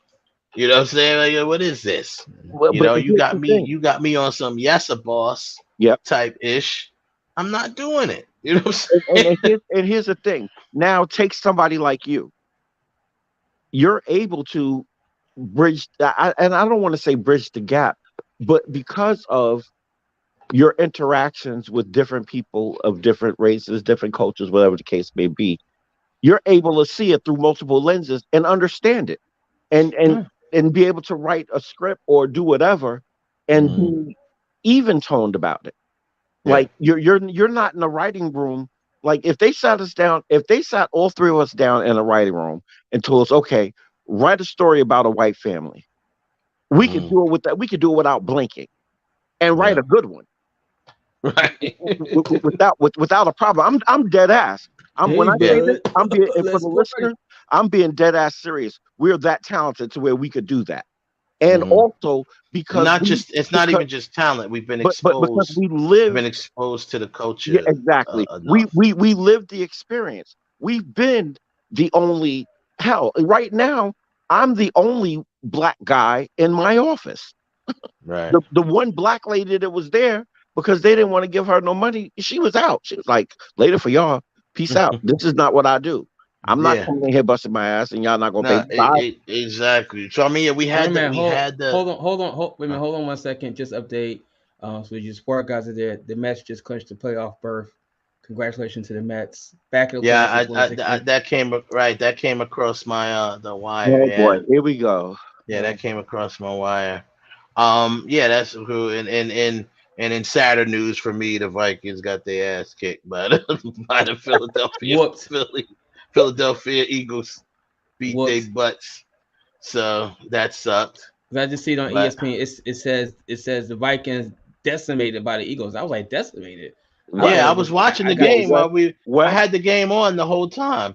Wes, that was a jab. Wes, that was a jab from Ralph. I don't know. That was a jab. No, it wasn't. That's what ESPN is running on. It's decimated by the Eagles. Yeah, that's what ESPN. That's what ESPN is saying. That's not me. Because now when I first saw that, look at that cowboy. He's saying it with a smile. No, well now I am, but no, because this doesn't apply no more. You saw the meme, right? I saw you meme. This don't apply no more because now y'all 1-1. That's okay because I got one. But I got one for you. I got one for you. There's a meme I sent that said notable Owens. Don't worry. Look, Kev, I sent the meme that says notable Owens. Terrell Owens, Owen Hart, Owen Wilson, Cowboys 0-1. That's okay. Well, I got that same one, but Mel says notable Owens, Minnesota Vikings 0-4. We ain't no 0-4. We've already won. What are you talking about? We won. Super Bowl titles 0-4. That's much more. That's much more historic than us being 0-1. Sure. At least at the time. Just like a Cowboy fan. I'm just living in the past, living deep into the past. That's okay. But what I was saying was when I first saw that, then they showed the score that said 41-7. I was like, damn. But that was the Bills beat up the Titans 41-7. Yeah, the Bills beat up the Titans. When they said it, then they showed. But they beat us like 24, 20. Then the Eagles scored. They beat us like 27. Like, wow, 41-7. I think they beat us like 24-7 or something like that. But it decimated, meaning not just the score, like the game. They dominated the game. I had it on the whole time while we were sitting here, but and I was looking over and I need some Pepto-Bismol. I was like, I need some Pepto right now. But yeah. So anyway, it's not a sports show, but yeah. So yeah, thanks everybody for joining. But I definitely we're gonna do, for anyone who's interested, just as like Salim said, He said he studied that him in school. Anyone who's interested in that, we're definitely gonna put together some more info about Eric Monte and prayerfully, hopefully get in touch with him, get him on the show. I really like to hear this man talk. And he kept it real. His life was very interesting. He had just the fact that he wasn't even thinking about going to Hollywood or anything like that. He left Chicago or wherever he was from to go to Hollywood just because shit was just getting hectic out there and getting hot. Like, you know what? I gotta go. It's too much. We can't just be in these streets no more. Gotta go. Yeah, I mean, he said, let's go to Hollywood. Before we get up there, would you, because Joseph was, would you please put up that picture? Because he hit me up. He was like, "What? No sexy picture of Cynthia Dye Robinson." So I found. Thank you, Joseph. I appreciate that, Joseph. I appreciate you, Joseph. Thank you so much for that. Okay. Yeah, good night. Good night, sexy. Thank you all for coming through.